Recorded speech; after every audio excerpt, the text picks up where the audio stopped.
The book of 1 Kings, chapter 1. When King David was very old, he could not keep warm even when they put covers over him. So his attendant said to him, "Let us look for a young virgin to serve the king and take care of him.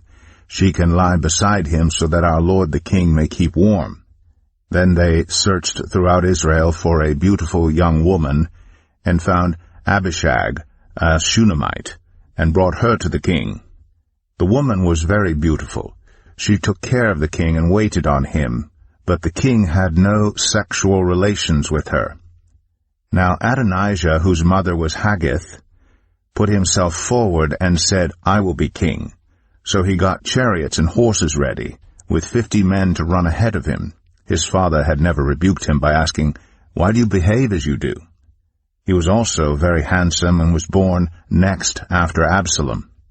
Adonijah conferred with Joab, son of Zeruiah, and with Abiathar the priest, and they gave him their support. But Zadok the priest, Benaiah son of Jehoiada, Nathan the prophet, Shimei, and Rei, and David's special guard did not join Adonijah. Adonijah then sacrificed sheep, cattle, and fattened calves at the stone of Zeholeth near En-Rogel. He invited all his brothers, the king's sons, and all the royal officials of Judah. But he did not invite Nathan the prophet, or Benaiah, or the special guard, or his brother Solomon. Then Nathan asked Bathsheba, Solomon's mother, "Have you not heard that Adonijah the son of Haggith has become king, and our lord David knows nothing about it? Now then, let me advise you how you can save your own life and the life of your son Solomon. Go in to King David and say to him, 'My lord the king, did you not swear to me, your servant, surely Solomon your son shall be king after me, and he will sit on my throne? Why then has Adonijah become king? While you are still there talking to the king, I will come in and add my word to what you have said.' So Bathsheba went to see the aged king in his room, where Abishag the Shunammite was attending him. Bathsheba bowed down, prostrating herself before the king. 'What is it you want?' the king asked. She said to him, 'My lord, you yourself swore to me, your servant, by the Lord your God, Solomon your son shall be king after me, and he will sit on my throne. But now Adonijah has become king, and you, my lord, the king, do not know about it. He has sacrificed great numbers of cattle, fattened calves, and sheep, and has invited all the king's sons, Abiathar the priest, and Joab the commander of the army, but he has not invited Solomon your servant. My lord the king, the eyes of all Israel are on you, to learn from you who will sit on the throne of my lord the king after him. Otherwise, as soon as my lord the king is laid to rest with his ancestors, I and my son Solomon will be treated as criminals." While she was still speaking with the king, Nathan the prophet arrived, and the king was told, "Nathan the prophet is here."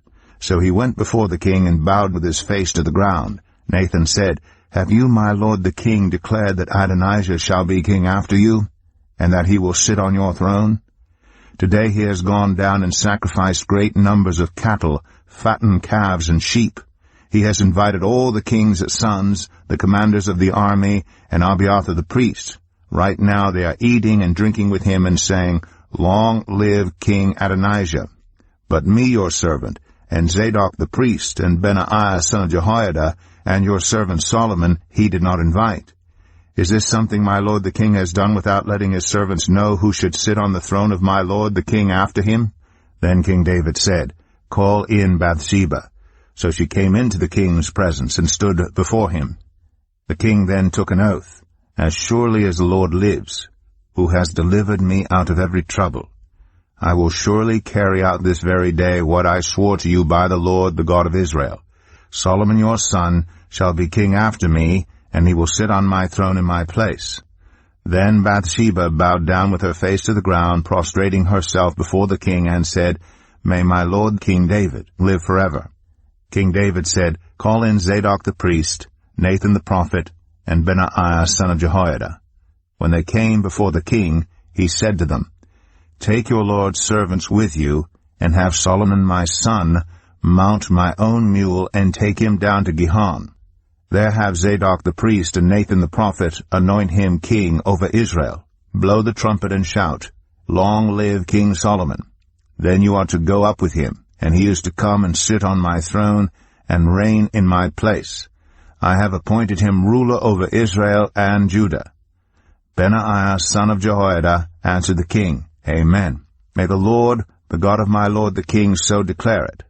As the Lord was with my lord the king, so may he be with Solomon to make his throne even greater than the throne of my lord King David." So Zadok the priest, Nathan the prophet, Benaiah son of Jehoiada, the Kerethites and the Pelethites went down and had Solomon mount King David's mule, and they escorted him to Gihon. Zadok the priest took the horn of oil from the sacred tent and anointed Solomon. Then they sounded the trumpet, and all the people shouted, "Long live King Solomon!" And all the people went up after him, playing pipes and rejoicing greatly, so that the ground shook with the sound. Adonijah and all the guests who were with him heard it as they were finishing their feast. On hearing the sound of the trumpet, Joab asked, "What's the meaning of all the noise in the city?" Even as he was speaking, Jonathan son of Abiathar the priest arrived. Adonijah said, "Come in. A worthy man like you must be bringing good news." "Not at all," Jonathan answered. "Our lord King David has made Solomon king. The king has sent with him Zadok the priest, Nathan the prophet, Benaiah son of Jehoiada, the Kerethites and the Pelethites, and they have put him on the king's mule. And Zadok the priest and Nathan the prophet have anointed him king at Gihon. From there they have gone up cheering, and the city resounds with it. That's the noise you hear. Moreover, Solomon has taken his seat on the royal throne. Also the royal officials have come to congratulate our lord King David, saying, 'May your God make Solomon's name more famous than yours, and his throne greater than yours.' And the king bowed in worship on his bed and said, 'Praise be to the Lord, the God of Israel, who has allowed my eyes to see a successor on my throne today.' At this all Adonijah's guests rose in alarm and dispersed. But Adonijah, in fear of Solomon, went and took hold of the horns of the altar. Then Solomon was told, 'Adonijah is afraid of King Solomon, and is clinging to the horns of the altar. He says, Let King Solomon swear to me today that he will not put his servant to death with the sword.' Solomon replied, 'If he shows himself to be worthy, not a hair of his head will fall to the ground, but if evil is found in him, he will die.' Then King Solomon sent men, and they brought him down from the altar. And Adonijah came and bowed down to King Solomon, and Solomon said, 'Go to your home.'" 1 Kings 2. When the time drew near for David to die, he gave a charge to Solomon his son. "I'm about to go the way of all the earth," he said. "So be strong, act like a man, and observe what the Lord your God requires. Walk in obedience to him, and keep his decrees and commands, his laws and regulations, as written in the law of Moses. Do this so that you may prosper in all you do and wherever you go, and that the Lord may keep his promise to me. If your descendants watch how they live, and if they walk faithfully before me with all their heart and soul, you will never fail to have a successor on the throne of Israel. Now you yourself know what Joab son of Zeruiah did to me, what he did to the two commanders of Israel's army, Abner son of Ner, and Amasa son of Jether. He killed them, shedding their blood in peacetime, as if in battle, and with that blood he stained the belt around his waist and the sandals on his feet. Deal with him according to your wisdom, but do not let his gray head go down to the grave in peace. But show kindness to the sons of Barzillai of Gilead, and let them be among those who eat at your table. They stood by me when I fled from your brother Absalom. And remember, you have with you Shimeiah, son of Gera, the Benjamite from Bahurim, who called down bitter curses on me the day I went to Mahanaim. When he came down to meet me at the Jordan, I swore to him by the Lord, I will not put you to death by the sword. But now, do not consider him innocent. You are a man of wisdom. You will know what to do to him. Bring his gray head down to the grave in blood." Then David rested with his ancestors and was buried in the city of David. He had reigned 40 years over Israel, 7 years in Hebron, and 33 in Jerusalem. So Solomon sat on the throne of his father David, and his rule was firmly established. Now Adonijah the son of Haggith went to Bathsheba, Solomon's mother. Bathsheba asked him, "Do you come peacefully?" He answered, "Yes, peacefully." Then he added, "I have something to say to you." "You may say it," she replied. "As you know," he said, "the kingdom was mine. All Israel looked to me as their king. But things changed, and the kingdom has gone to my brother, for it has come to him from the Lord. Now I have one request to make of you. Do not refuse me." "You may make it," she said. So he continued, "Please ask King Solomon, he will not refuse you, to give me Abishag the Shunammite as my wife." "Very well," Bathsheba replied, "I will speak to the king for you." When Bathsheba went to King Solomon to speak to him for Adonijah, the king stood up to meet her, bowed down to her, and sat down on his throne. He had a throne brought for the king's mother, and she sat down at his right hand. "I have one small request to make of you," she said. "Do not refuse me." The king replied, "Make it, my mother. I will not refuse you." So she said, "Let Abishag the Shunammite be given in marriage to your brother Adonijah." King Solomon answered his mother, "Why do you request Abishag the Shunammite for Adonijah? You might as well request the kingdom for him. After all, he is my older brother. Yes, for him, and for Abiathar the priest, and Joab son of Zeruiah." Then King Solomon swore by the Lord, "May God deal with me, be it ever so severely, if Adonijah does not pay with his life for this request. And now, as surely as the Lord lives, he who has established me securely on the throne of my father David, and has founded a dynasty for me, as he promised, Adonijah shall be put to death today." So King Solomon gave orders to Benaiah, son of Jehoiada, and he struck down Adonijah, and he died. To Abiathar the priest the king said, "Go back to your fields in Anathoth. You deserve to die. But I will not put you to death now, because you carried the ark of the sovereign Lord before my father David, and shared all my father's hardships." So Solomon removed Abiathar from the priesthood of the Lord, fulfilling the word the Lord had spoken at Shiloh about the house of Eli. When the news reached Joab, who had conspired with Adonijah, though not with Absalom, he fled to the tent of the Lord, and took hold of the horns of the altar. King Solomon was told that Joab had fled to the tent of the Lord, and was beside the altar. Then Solomon ordered Benaiah, son of Jehoiada, "Go, strike him down." So Benaiah entered the tent of the Lord and said to Joab, "The king says, 'Come out.'" But he answered, "No, I will die here." Benaiah reported to the king, "This is how Joab answered me." Then the king commanded Benaiah, "Do as he says, strike him down and bury him, and so clear me and my whole family of the guilt of the innocent blood that Joab shed. The Lord will repay him for the blood he shed, because without my father David knowing it, he attacked 2 men and killed them with the sword, both of them, Abner, son of Ner, commander of Israel's army, and Amasa, son of Jether, commander of Judah's army, were better men and more upright than he. May the guilt of their blood rest on the head of Joab and his descendants forever. But on David and his descendants, his house and his throne, may there be the Lord's peace forever." So Benaiah, son of Jehoiada, went up and struck down Joab and killed him, and he was buried at his home out in the country. The king put Benaiah, son of Jehoiada, over the army in Joab's position, and replaced Abiathar with Zadok the priest. Then the king sent for Shimei, and said to him, "Build yourself a house in Jerusalem and live there, but do not go anywhere else. The day you leave and cross the Kidron Valley, you can be sure you will die. Your blood will be on your own head." Shimei answered the king, "What you say is good. Your servant will do as my lord the king has said." And Shimei stayed in Jerusalem for a long time. But 3 years later, 2 of Shimei's slaves ran off to Achish, son of Maacah, king of Gath, and Shimei was told, "Your slaves are in Gath." At this he saddled his donkey and went to Achish at Gath in search of his slaves. So Shimei went away and brought the slaves back from Gath.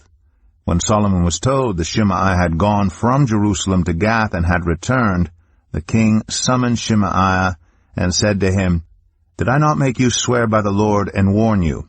On the day you leave to go anywhere else, you can be sure you will die.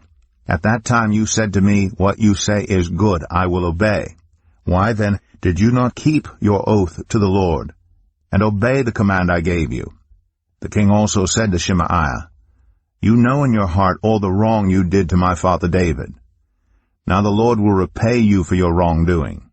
But King Solomon will be blessed, and David's throne will remain secure before the Lord forever. Then the king gave the order to Benaiah son of Jehoiada, and he went out and struck Shimei down, and he died. The kingdom was now established in Solomon's hands. 1 Kings 3. Solomon made an alliance with Pharaoh king of Egypt, and married his daughter. He brought her to the city of David until he finished building his palace and the temple of the Lord, and the wall around Jerusalem. The people, however, were still sacrificing at the high places because a temple had not yet been built for the name of the Lord. Solomon showed his love for the Lord by walking according to the instructions given him by his father David, except that he offered sacrifices and burned incense on the high places. The king went to Gibeon to offer sacrifices, for that was the most important high place, and Solomon offered 1,000 burnt offerings on that altar.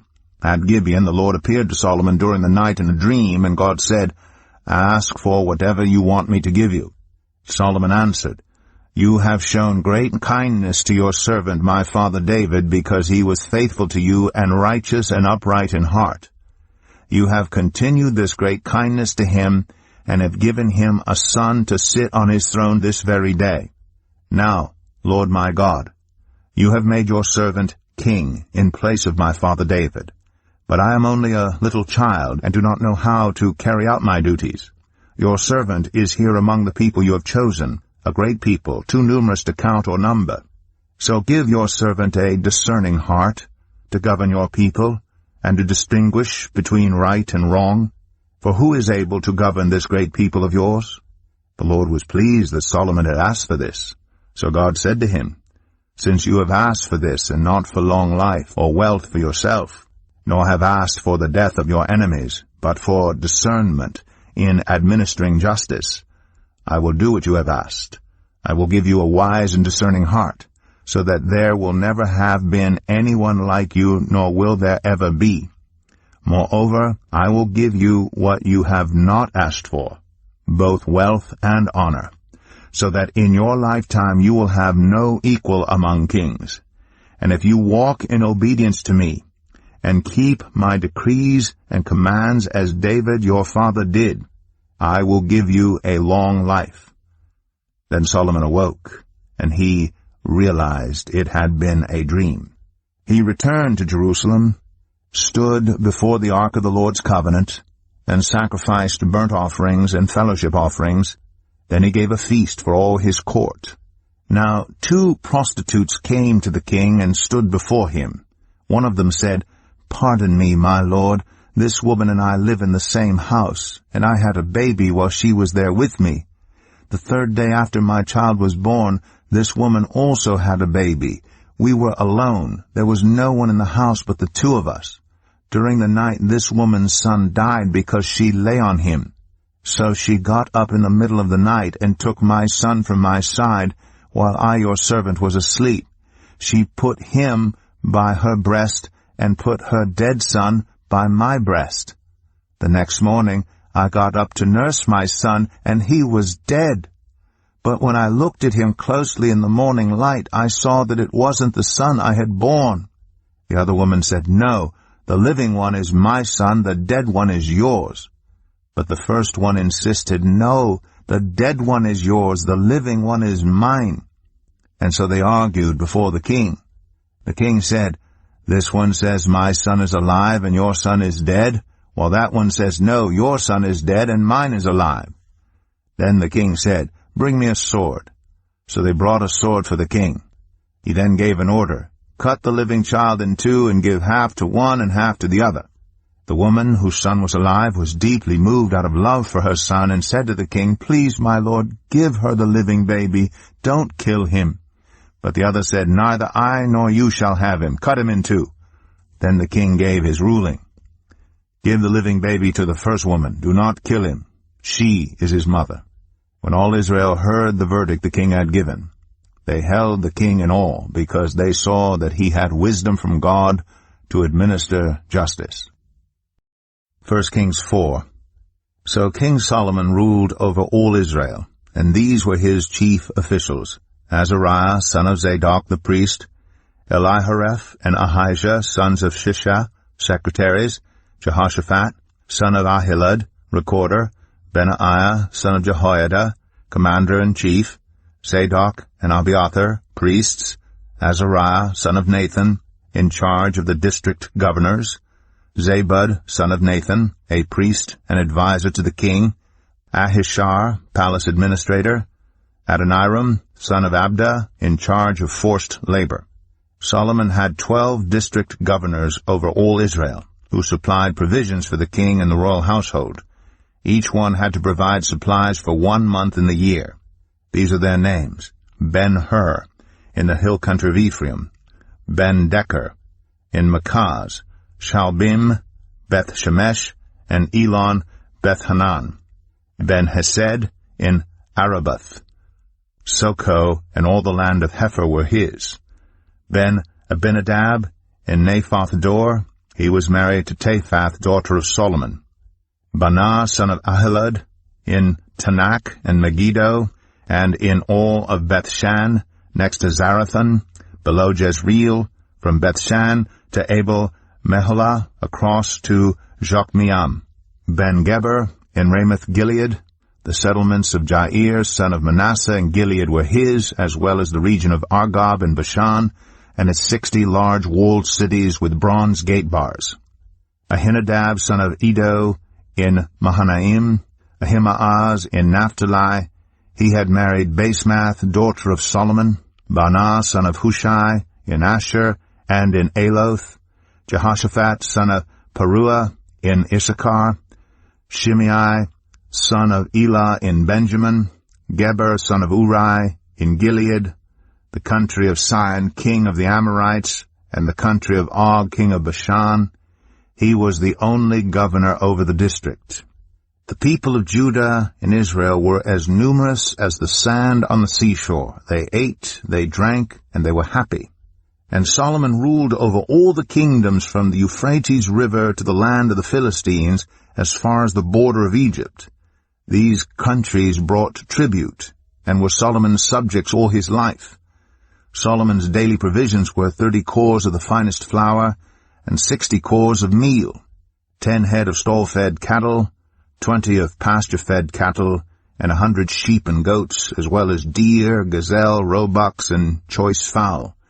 For he ruled over all the kingdoms west of the Euphrates River, from Tifsah to Gaza, and had peace on all sides. During Solomon's lifetime, Judah and Israel, from Dan to Beersheba, lived in safety, everyone under their own vine and under their own fig tree. Solomon had 4,000 stalls for chariot horses and 12,000 horses. The district governors, each in his month, supplied provisions for King Solomon and all who came to the king's table. They saw to it that nothing was lacking. They also brought to the proper place their quotas of barley and straw for the chariot horses and the other horses. God gave Solomon wisdom and very great insight, and a breadth of understanding as measureless as the sand on the seashore. Solomon's wisdom was greater than the wisdom of all the people of the East, and greater than all the wisdom of Egypt. He was wiser than anyone else, including Ethan the Ezrahite, wiser than Heman, Calcol, and Darda, the sons of Mahol, and his fame spread to all the surrounding nations. He spoke 3,000 proverbs, and his songs numbered 1,005. He spoke about plant life, from the cedar of Lebanon to the hyssop that grows out of walls. He also spoke about animals and birds, reptiles and fish. From all nations people came to listen to Solomon's wisdom, sent by all the kings of the world who had heard of his wisdom. 1 Kings 5. When Hiram, king of Tyre, heard that Solomon had been anointed king to succeed his father David, he sent his envoys to Solomon because he had always been on friendly terms with David. Solomon sent back this message to Hiram: You know that because of the wars waged against my father David from all sides, he could not build a temple for the name of the Lord his God until the Lord put his enemies under his feet. But now the Lord my God has given me rest on every side, and there is no adversary or disaster. I intend therefore to build a temple for the name of the Lord my God, as the Lord told my father David when he said, Your son, whom I will put on the throne in your place, will build the temple for my name. So give orders that cedars of Lebanon be cut for me. My men will work with yours, and I will pay you for your men whatever wages you set. You know that we have no one so skilled in felling timber as the Sidonians. When Hiram heard Solomon's message, he was greatly pleased and said, Praise be to the Lord today, for he has given David a wise son to rule over this great nation. So Hiram sent word to Solomon, I have received the message you sent me and will do all you want in providing the cedar and juniper logs. My men will haul them down from Lebanon to the Mediterranean Sea, and I will float them as rafts by sea to the place you specify. There I will separate them, and you can take them away. And you are to grant my wish by providing food for my royal household. In this way Hiram kept Solomon supplied with all the cedar and juniper logs he wanted. And Solomon gave Hiram 20,000 cores of wheat as food for his household, in addition to 20,000 baths of pressed olive oil. Solomon continued to do this for Hiram year after year. The Lord gave Solomon wisdom, just as he had promised him. There were peaceful relations between Hiram and Solomon, and the two of them made a treaty. King Solomon conscripted laborers from all Israel, 30,000 men. He sent them off to Lebanon in shifts of 10,000 a month, so that they spent 1 month in Lebanon and 2 months at home. Adoniram was in charge of the forced labor. Solomon had 70,000 carriers and 80,000 stone cutters in the hills, as well as 3,300 foremen who supervised the project and directed the workers. At the king's command, they removed from the quarry large blocks of high-grade stone to provide a foundation of dressed stone for the temple. The craftsmen of Solomon and Hiram and workers from Byblos cut and prepared the timber and stone for the building of the temple. 1 Kings 6. In the 480th year after the Israelites came out of Egypt, in the 4th year of Solomon's reign over Israel, in the month of Ziv, the 2nd month, he began to build the temple of the Lord. The temple that King Solomon built for the Lord was 60 cubits long, 20 wide, and 30 high. The portico at the front of the main hall of the temple extended the width of the temple, that is 20 cubits, and projected 10 cubits from the front of the temple. He made narrow windows high up in the temple walls. Against the walls of the main hall and inner sanctuary, he built a structure around the building in which there were side rooms. The lowest floor was 5 cubits wide, the middle floor 6 cubits, and the third floor 7. He made offset ledges around the outside of the temple so that nothing would be inserted into the temple walls. In building the temple, only blocks dressed at the quarry were used, and no hammer, chisel, or any other iron tool was heard at the temple site while it was being built. The entrance to the lowest floor was on the south side of the temple. A stairway led up to the middle level and from there to the third. So he built the temple and completed it, roofing it with beams and cedar planks. And he built the side rooms all along the temple. The height of each was 5 cubits, and they were attached to the temple by beams of cedar. The word of the Lord came to Solomon, As for this temple you are building, if you follow my decrees, observe my laws, and keep all my commands and obey them, I will fulfill through you the promise I gave to David your father. And I will live among the Israelites, and will not abandon my people Israel. So Solomon built the temple and completed it. He lined its interior walls with cedar boards, paneling them from the floor of the temple to the ceiling, and covered the floor of the temple with planks of juniper. He partitioned off 20 cubits at the rear of the temple with cedar boards from floor to ceiling to form within the temple an inner sanctuary, the most holy place. The main hall in front of this room was 40 cubits long, The inside of the temple was cedar, carved with gourds and open flowers. Everything was cedar, no stone was to be seen. He prepared the inner sanctuary within the temple to set the ark of the covenant of the Lord there. The inner sanctuary was 20 cubits long, 20 wide, and 20 high. He overlaid the inside with pure gold, and he also overlaid the altar of cedar. Solomon covered the inside of the temple with pure gold, and he extended gold chains across the front of the inner sanctuary, which was overlaid with gold. So he overlaid the whole interior with gold. He also overlaid with gold the altar that belonged to the inner sanctuary. For the inner sanctuary he made a pair of cherubim out of olive wood, each 10 cubits high.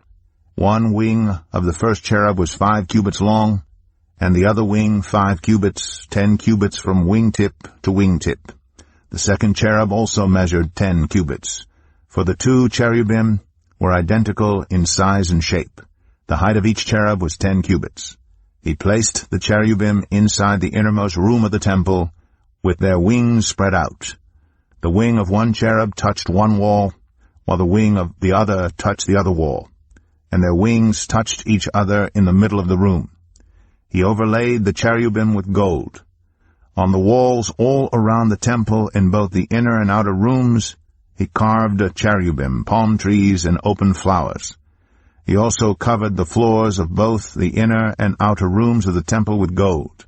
For the entrance to the inner sanctuary he made doors out of olive wood that were 1/5 of the width of the sanctuary. And on the 2 olive wood doors he carved cherubim, palm trees, and open flowers, and overlaid the cherubim and palm trees with hammered gold. In the same way, for the entrance to the main hall he made door frames out of olive wood that were 1/4 of the width of the hall. He also made 2 doors out of juniper wood, each having 2 leaves that turned in sockets. He carved cherubim, palm trees, and open flowers on them, and overlaid them with gold, hammered evenly over the carvings. And he built the inner courtyard of 3 courses of dressed stone, and 1 course of trimmed cedar beams. The foundation of the temple of the Lord was laid in the 4th year, in the month of Zib. In the 11th year, in the month of Bul, the 8th month, the temple was finished in all its details according to its specifications. He had spent 7 years building it. 1 Kings 7. It took Solomon 13 years, however, to complete the construction of his palace. He built the palace of the forest of Lebanon 100 cubits long, 50 wide, and 30 high, with 4 rows of cedar columns supporting trimmed cedar beams. It was roofed with cedar above the beams that rested on the columns, 45 beams, 15 to a row. Its windows were placed high in sets of 3 facing each other. All the doorways had rectangular frames. They were in the front part in sets of 3 facing each other. He made a colonnade 50 cubits long and 30 wide. In front of it was a portico, and in front of that were pillars and an overhanging roof. He built the throne hall, the hall of justice, where he was to judge, and he covered it with cedar from floor to ceiling. And the palace in which he was to live, set farther back, was similar in design. Solomon also made a palace like this hall for Pharaoh's daughter, whom he had married.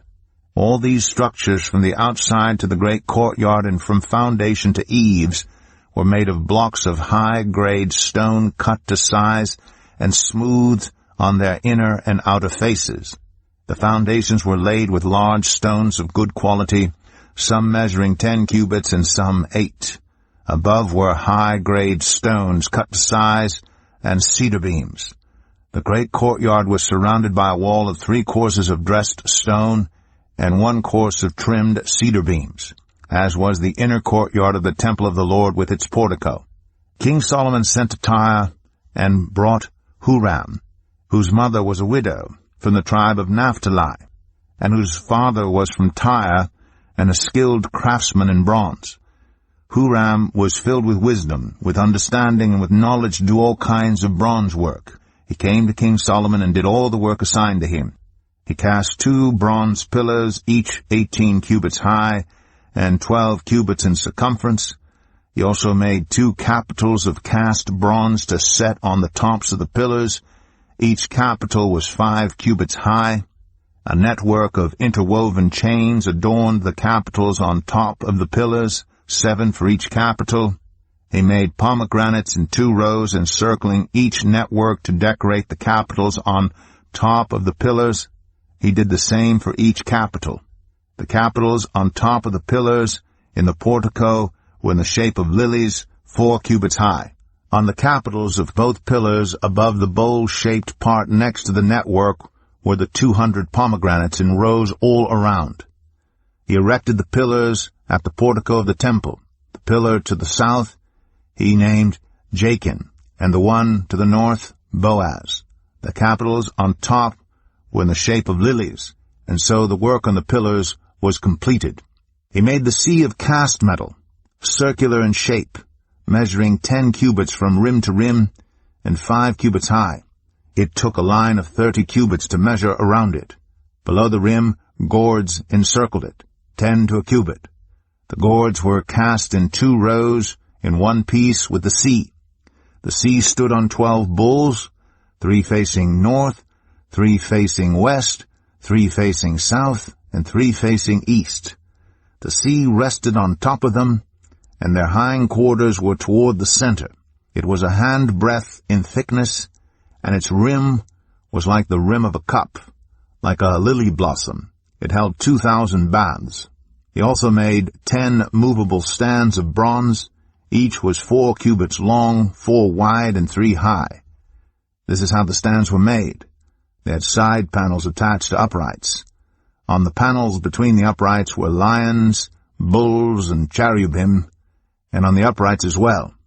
Above and below the lions and bulls were wreaths of hammered work. Each stand had 4 bronze wheels with bronze axles, and each had a basin resting on 4 supports, cast with wreaths on each side. On the inside of the stand there was an opening that had a circular frame 1 cubit deep. This opening was round, and with its base work it measured 1.5 cubits. Around its opening there was engraving. The panels of the stands were square, not round. The 4 wheels were under the panels, and the axles of the wheels were attached to the stand. The diameter of each wheel was 1.5 cubits. The wheels were made like chariot wheels. The axles, rims, spokes, and hubs were all of cast metal. Each stand had 4 handles, 1 on each corner, projecting from the stand. At the top of the stand there was a circular band 0.5 cubit deep. The supports and panels were attached to the top of the stand. He engraved cherubim, lions, and palm trees on the surfaces of the supports and on the panels in every available space, with wreaths all around. This is the way he made the 10 stands. They were all cast in the same molds and were identical in size and shape. He then made 10 bronze basins, each holding 40 baths and measuring 4 cubits across, 1 basin to go on each of the 10 stands. He placed 5 of the stands on the south side of the temple and 5 on the north. He placed the sea on the south side at the southeast corner of the temple. He also made the pots and shovels and sprinkling bowls. So Huram finished all the work he had undertaken for King Solomon in the temple of the Lord. The 2 pillars, the 2 bowl-shaped capitals on top of the pillars, the 2 sets of network decorating the 2 bowl-shaped capitals on top of the pillars, the 400 pomegranates for the 2 sets of network, 2 rows of pomegranates for each network decorating the bowl-shaped capitals on top of the pillars, the 10 stands with their 10 basins, the sea and the 12 bulls under it, the pots, shovels, and sprinkling bowls. All these objects that Huram made for King Solomon for the temple of the Lord were of burnished bronze. The king had them cast in clay molds in the plain of the Jordan between Succoth and Zarethan. Solomon left all these things unweighed because there were so many. The weight of the bronze was not determined. Solomon also made all the furnishings that were in the Lord's temple: the golden altar, the golden table on which was the bread of the presence, the lampstands of pure gold, 5 on the right and 5 on the left, in front of the inner sanctuary, the gold floral work, and lamps and tongs, the pure gold basins, wick trimmers, sprinkling bowls, dishes, and censers, and the gold sockets for the doors of the innermost room, the most holy place, and also for the doors of the main hall of the temple. When all the work King Solomon had done for the temple of the Lord was finished, he brought in the things his father David had dedicated, the silver and gold and the furnishings, and he placed them in the treasuries of the Lord's temple. 1 Kings 8. Then King Solomon summoned into his presence at Jerusalem the elders of Israel, all the heads of the tribes and the chiefs of the Israelite families, to bring up the ark of the Lord's covenant from Zion, the city of David. All the Israelites came together to King Solomon at the time of the festival in the month of Ethanim, the 7th month. When all the elders of Israel had arrived, the priests took up the ark, and they brought up the ark of the Lord in the tent of meeting, and all the sacred furnishings in it. The priests and Levites carried them up, and King Solomon and the entire assembly of Israel that had gathered about him were before the ark, sacrificing so many sheep and cattle that they could not be recorded or counted. The priests then brought the ark of the Lord's covenant to its place in the inner sanctuary of the temple, the most holy place, and put it beneath the wings of the cherubim. The cherubim spread their wings over the place of the ark and overshadowed the ark and its carrying poles. These poles were so long that their ends could be seen from the holy place in front of the inner sanctuary, but not from outside the holy place, and they are still there today. There was nothing in the ark except the 2 stone tablets that Moses had placed in it at Horeb, where the Lord made a covenant with the Israelites after they came out of Egypt. When the priests withdrew from the holy place, the cloud filled the temple of the Lord, and the priests could not perform their service because of the cloud, for the glory of the Lord filled his temple. Then Solomon said, "The Lord has said that he would dwell in a dark cloud. I have indeed built a magnificent temple for you, a place for you to dwell forever." While the whole assembly of Israel was standing there, the king turned around and blessed them. Then he said, "Praise be to the Lord, the God of Israel, who with his own hand has fulfilled what he promised with his own mouth to my father David, for he said, 'Since the day I brought my people Israel out of Egypt, I have not chosen a city in any tribe of Israel to have a temple built so that my name might be there. But I have chosen David to rule my people Israel.' My father David had it in his heart to build a temple for the name of the Lord, the God of Israel.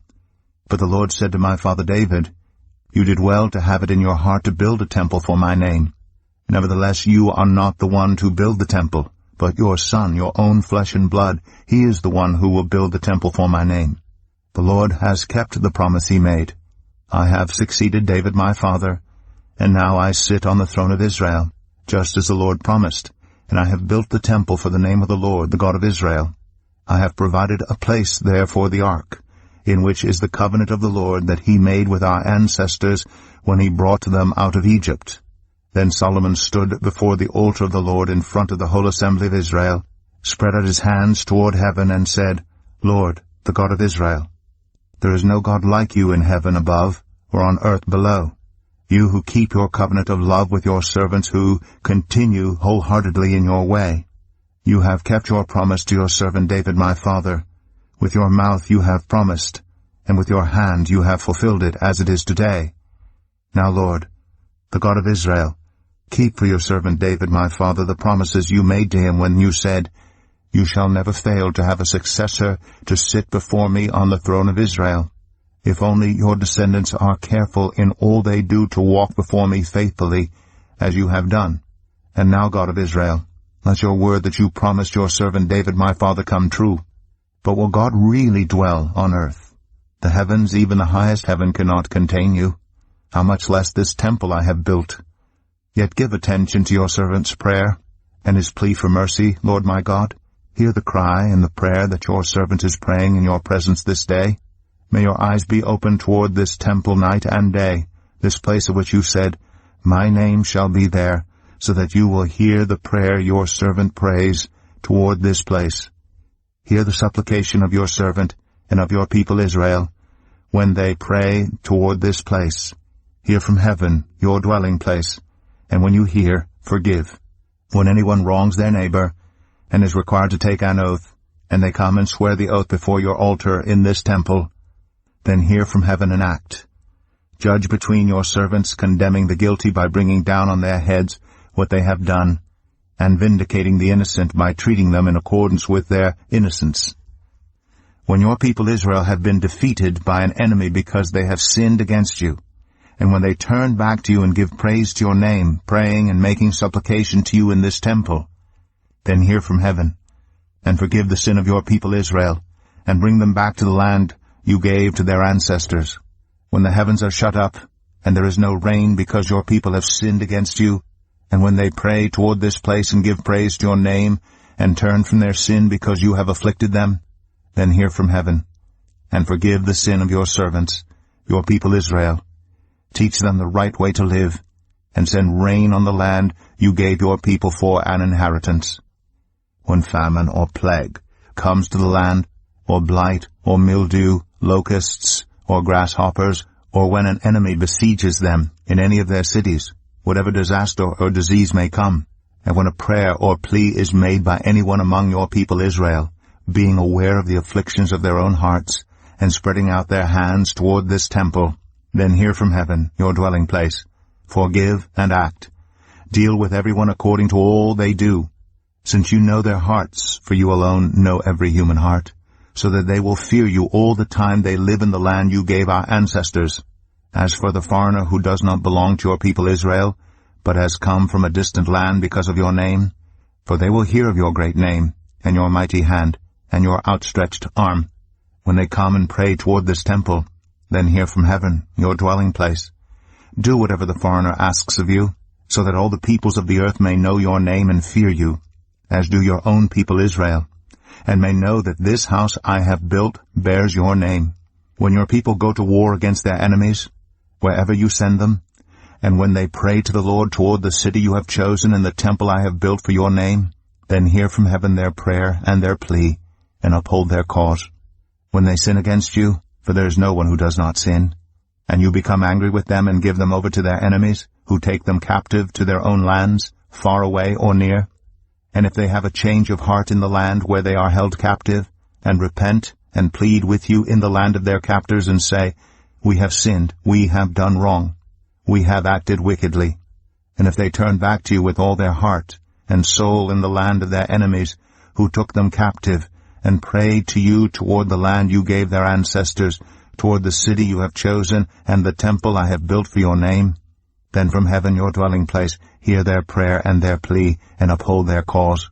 And forgive your people, who have sinned against you, forgive all the offenses they have committed against you, and cause their captors to show them mercy, for they are your people and your inheritance, whom you brought out of Egypt, out of that iron-smelting furnace. May your eyes be open to your servants' plea, and to the plea of your people Israel, and may you listen to them whenever they cry out to you. For you singled them out from all the nations of the world to be your own inheritance, just as you declared through your servant Moses, when you, sovereign Lord, brought our ancestors out of Egypt. When Solomon had finished all these prayers and supplications to the Lord, he rose from before the altar of the Lord, where he had been kneeling with his hands spread out toward heaven. He stood and blessed the whole assembly of Israel in a loud voice, saying, Praise be to the Lord, who has given rest to his people Israel, just as he promised. Not one word has failed of all the good promises he gave through his servant Moses. May the Lord our God be with us as he was with our ancestors. May he never leave us nor forsake us. May he turn our hearts to him, to walk in obedience to him, and keep the commands, decrees, and laws he gave our ancestors. And may these words of mine, which I have prayed before the Lord, be near to the Lord our God day and night, that he may uphold the cause of his servant and the cause of his people Israel according to each day's need, so that all the peoples of the earth may know that the Lord is God, and that there is no other. And may your hearts be fully committed to the Lord our God, to live by his decrees and obey his commands, as at this time. Then the king and all Israel with him offered sacrifices before the Lord. Solomon offered as sacrifice of fellowship offerings to the Lord 22,000 cattle and 120,000 sheep and goats. So the king and all the Israelites dedicated the temple of the Lord. On that same day, the king consecrated the middle part of the courtyard in front of the temple of the Lord. And there he offered burnt offerings, grain offerings, and the fat of the fellowship offerings, because the bronze altar that stood before the Lord was too small to hold the burnt offerings, the grain offerings, and the fat of the fellowship offerings. So Solomon observed the festival at that time, and all Israel with him, a vast assembly, people from Lebo Hamath to the Wadi of Egypt. They celebrated it before the Lord our God for 7 days, and 7 days more, 14 days in all. On the following day he sent the people away. They blessed the king, and then went home, joyful and glad in heart for all the good things the Lord had done for his servant David and his people Israel.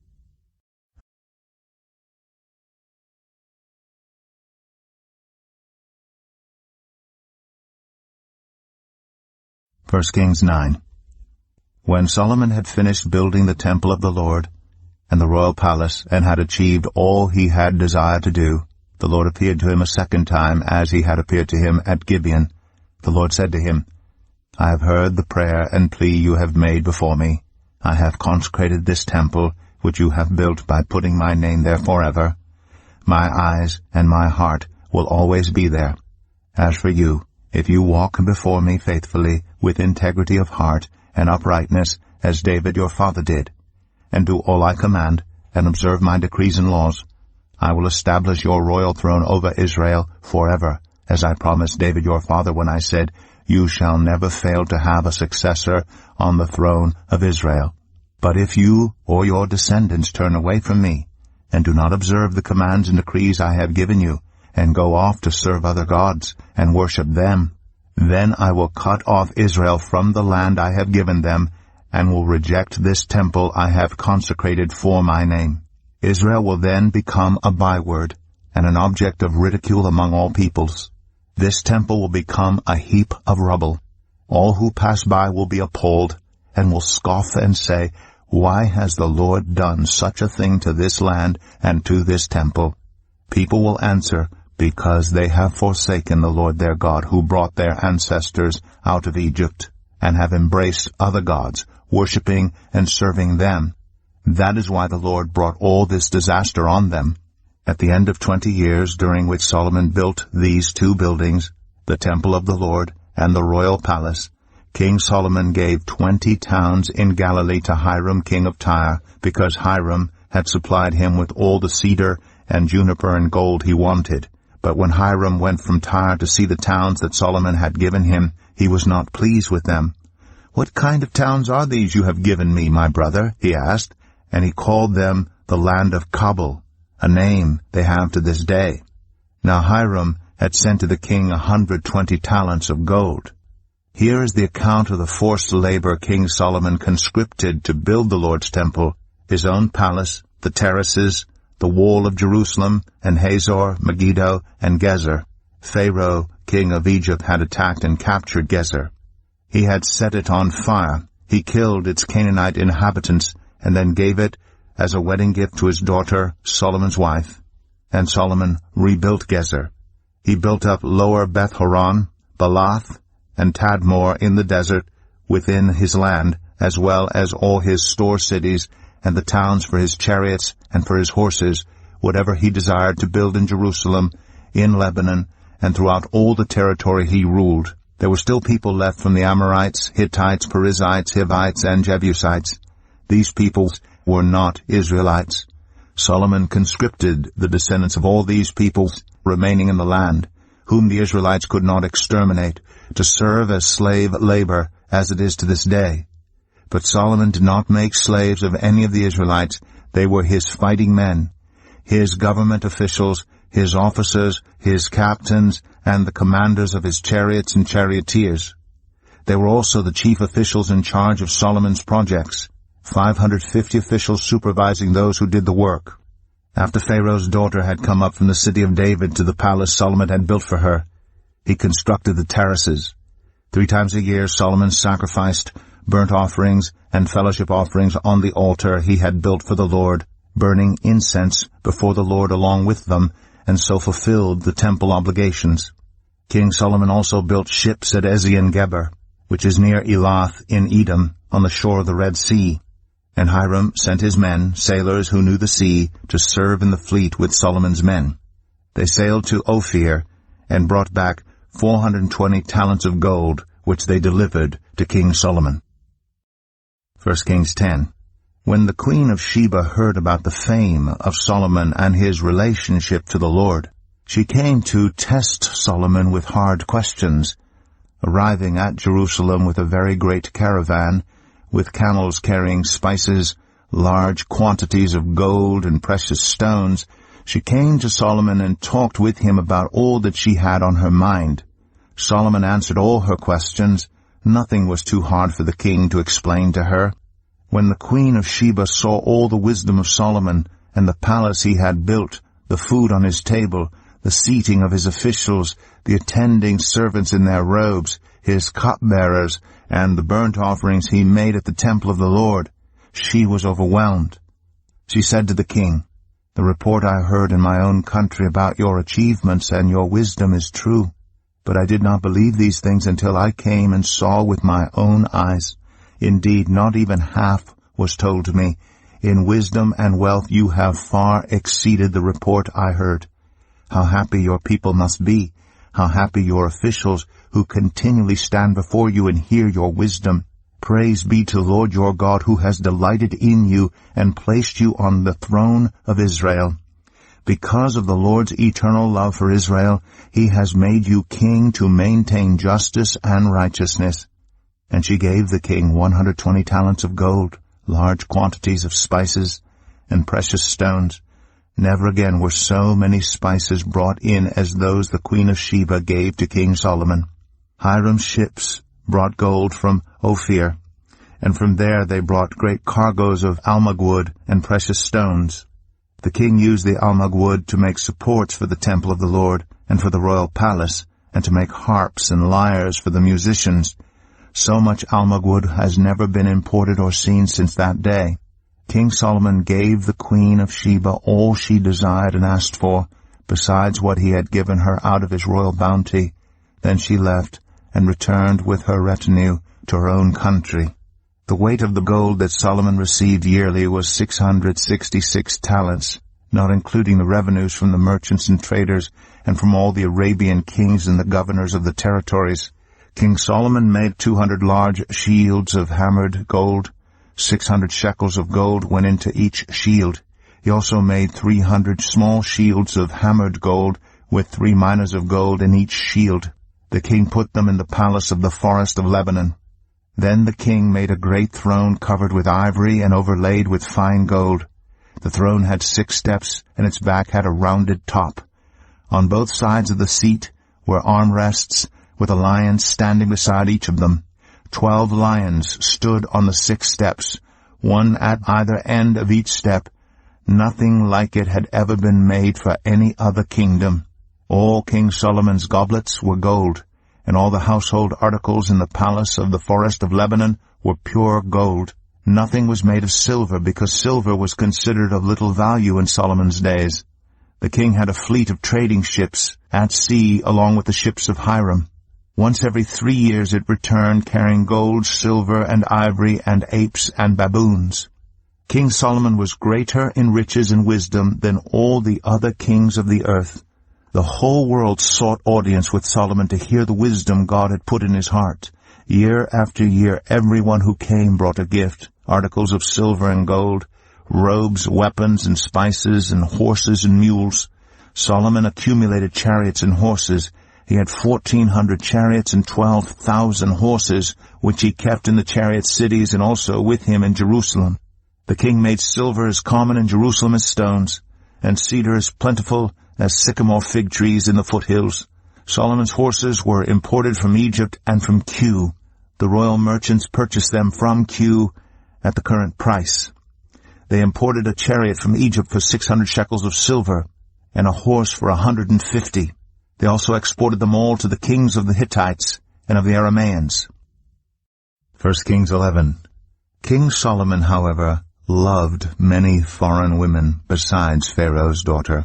Moabites, Ammonites, Edomites, Sidonians, and Hittites. They were from nations about which the Lord had told the Israelites, "You must not intermarry with them, because they will surely turn your hearts after their gods." Nevertheless, Solomon held fast to them in love. He had 700 wives of royal birth and 300 concubines, and his wives led him astray. As Solomon grew old, his wives turned his heart after other gods, and his heart was not fully devoted to the Lord his God, as the heart of David his father had been. He followed Ashtoreth, the goddess of the Sidonians, and Moloch, the detestable god of the Ammonites. So Solomon did evil in the eyes of the Lord. He did not follow the Lord completely, as David his father had done. On a hill east of Jerusalem, Solomon built a high place for Chemosh, the detestable god of Moab, and for Moloch, the detestable god of the Ammonites. He did the same for all his foreign wives who burned incense and offered sacrifices to their gods. The Lord became angry with Solomon because his heart had turned away from the Lord, the God of Israel, who had appeared to him twice. Although he had forbidden Solomon to follow other gods, Solomon did not keep the Lord's command. So the Lord said to Solomon, "Since this is your attitude, and you have not kept my covenant and my decrees, which I commanded you, I will most certainly tear the kingdom away from you and give it to one of your subordinates. Nevertheless, for the sake of David your father, I will not do it during your lifetime. I will tear it out of the hand of your son. Yet I will not tear the whole kingdom from him, but will give him one tribe for the sake of David my servant, and for the sake of Jerusalem, which I have chosen." Then the Lord raised up against Solomon an adversary, Hadad the Edomite, from the royal line of Edom. Earlier, when David was fighting with Edom, Joab, the commander of the army, who had gone up to bury the dead, had struck down all the men in Edom. Joab and all the Israelites stayed there for 6 months, until they had destroyed all the men in Edom. But Hadad, still only a boy, fled to Egypt with some Edomite officials who had served his father. They set out from Midian and went to Paran. Then, taking people from Paran with them, they went to Egypt, to Pharaoh, king of Egypt, who gave Hadad a house and land and provided him with food. Pharaoh was so pleased with Hadad that he gave him a sister of his own wife, Queen Tahpenes, in marriage. The sister of Tahpenes bore him a son named Genubath, whom Tahpenes brought up in the royal palace. There Genubath lived with Pharaoh's own children. While he was in Egypt, Hadad heard that David rested with his ancestors and that Joab, the commander of the army, was also dead. Then Hadad said to Pharaoh, "Let me go, that I may return to my own country." "What have you lacked here that you want to go back to your own country?" Pharaoh asked. "Nothing," Hadad replied, "but do let me go." And God raised up against Solomon another adversary, Rezon, son of Eliadah, who had fled from his master Hadadezer, king of Zobah. When David destroyed Zobah's army, Rezon gathered a band of men around him and became their leader. They went to Damascus, where they settled and took control. Rezon was Israel's adversary as long as Solomon lived, adding to the trouble caused by Hadad. So Rezon ruled in Aram and was hostile toward Israel. Also Jeroboam, son of Nebat, rebelled against the king. He was one of Solomon's officials, an Ephraimite from Zeradah, and his mother was a widow named Zeruah. Here is the account of how he rebelled against the king.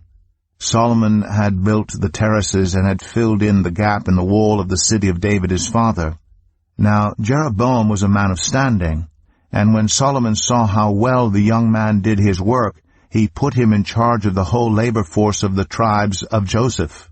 About that time Jeroboam was going out of Jerusalem, and Ahijah the prophet of Shiloh met him on the way, wearing a new cloak. The two of them were alone out in the country, and Ahijah took hold of the new cloak he was wearing and tore it into 12 pieces. Then he said to Jeroboam, "Take 10 pieces for yourself, for this is what the Lord, the God of Israel, says. See, I am going to tear the kingdom out of Solomon's hand and give you 10 tribes. But for the sake of my servant David and the city of Jerusalem, which I have chosen out of all the tribes of Israel, he will have 1 tribe. I will do this because they have forsaken me and worshipped Ashtoreth, the goddess of the Sidonians, Chemosh, the god of the Moabites, and Moloch, the god of the Ammonites, and have not walked in obedience to me, nor done what is right in my eyes, nor kept my decrees and laws as David Solomon's father did. But I will not take the whole kingdom out of Solomon's hand. I have made him ruler all the days of his life for the sake of David my servant, whom I chose, and who obeyed my commands and decrees. I will take the kingdom from his son's hands and give you 10 tribes.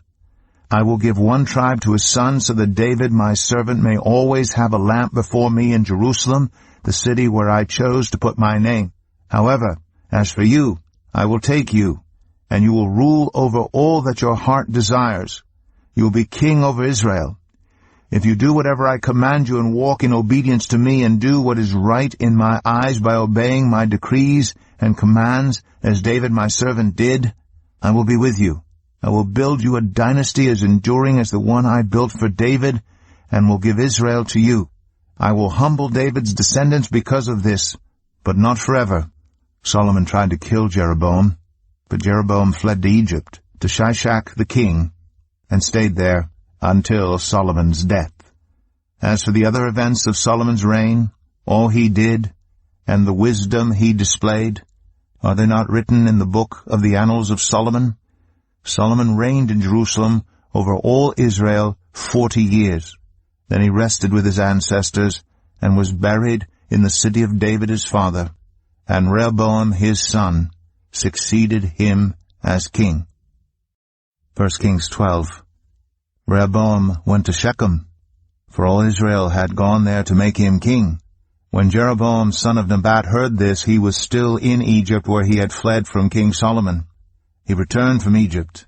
So they sent for Jeroboam, and he and the whole assembly of Israel went to Rehoboam and said to him, Your father put a heavy yoke on us, but now lighten the harsh labor and the heavy yoke he put on us, and we will serve you. Rehoboam answered, Go away for 3 days and then come back to me. So the people went away. Then King Rehoboam consulted the elders who had served his father Solomon during his lifetime. How would you advise me to answer these people? He asked.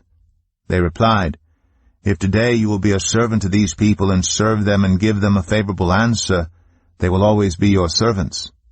But Rehoboam rejected the advice the elders gave him, and consulted the young men who had grown up with him and were serving him. He asked them, What is your advice? How should we answer these people who say to me, Lighten the yoke your father put on us? The young men who had grown up with him replied, These people have said to you, Your father put a heavy yoke on us, but make our yoke lighter? Now tell them, My little finger is thicker than my father's waist. My father laid on you a heavy yoke. I will make it even heavier. My father scourged you with whips. I will scourge you with scorpions.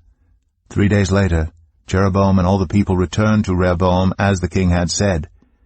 Come back to me in 3 days. The king answered the people harshly.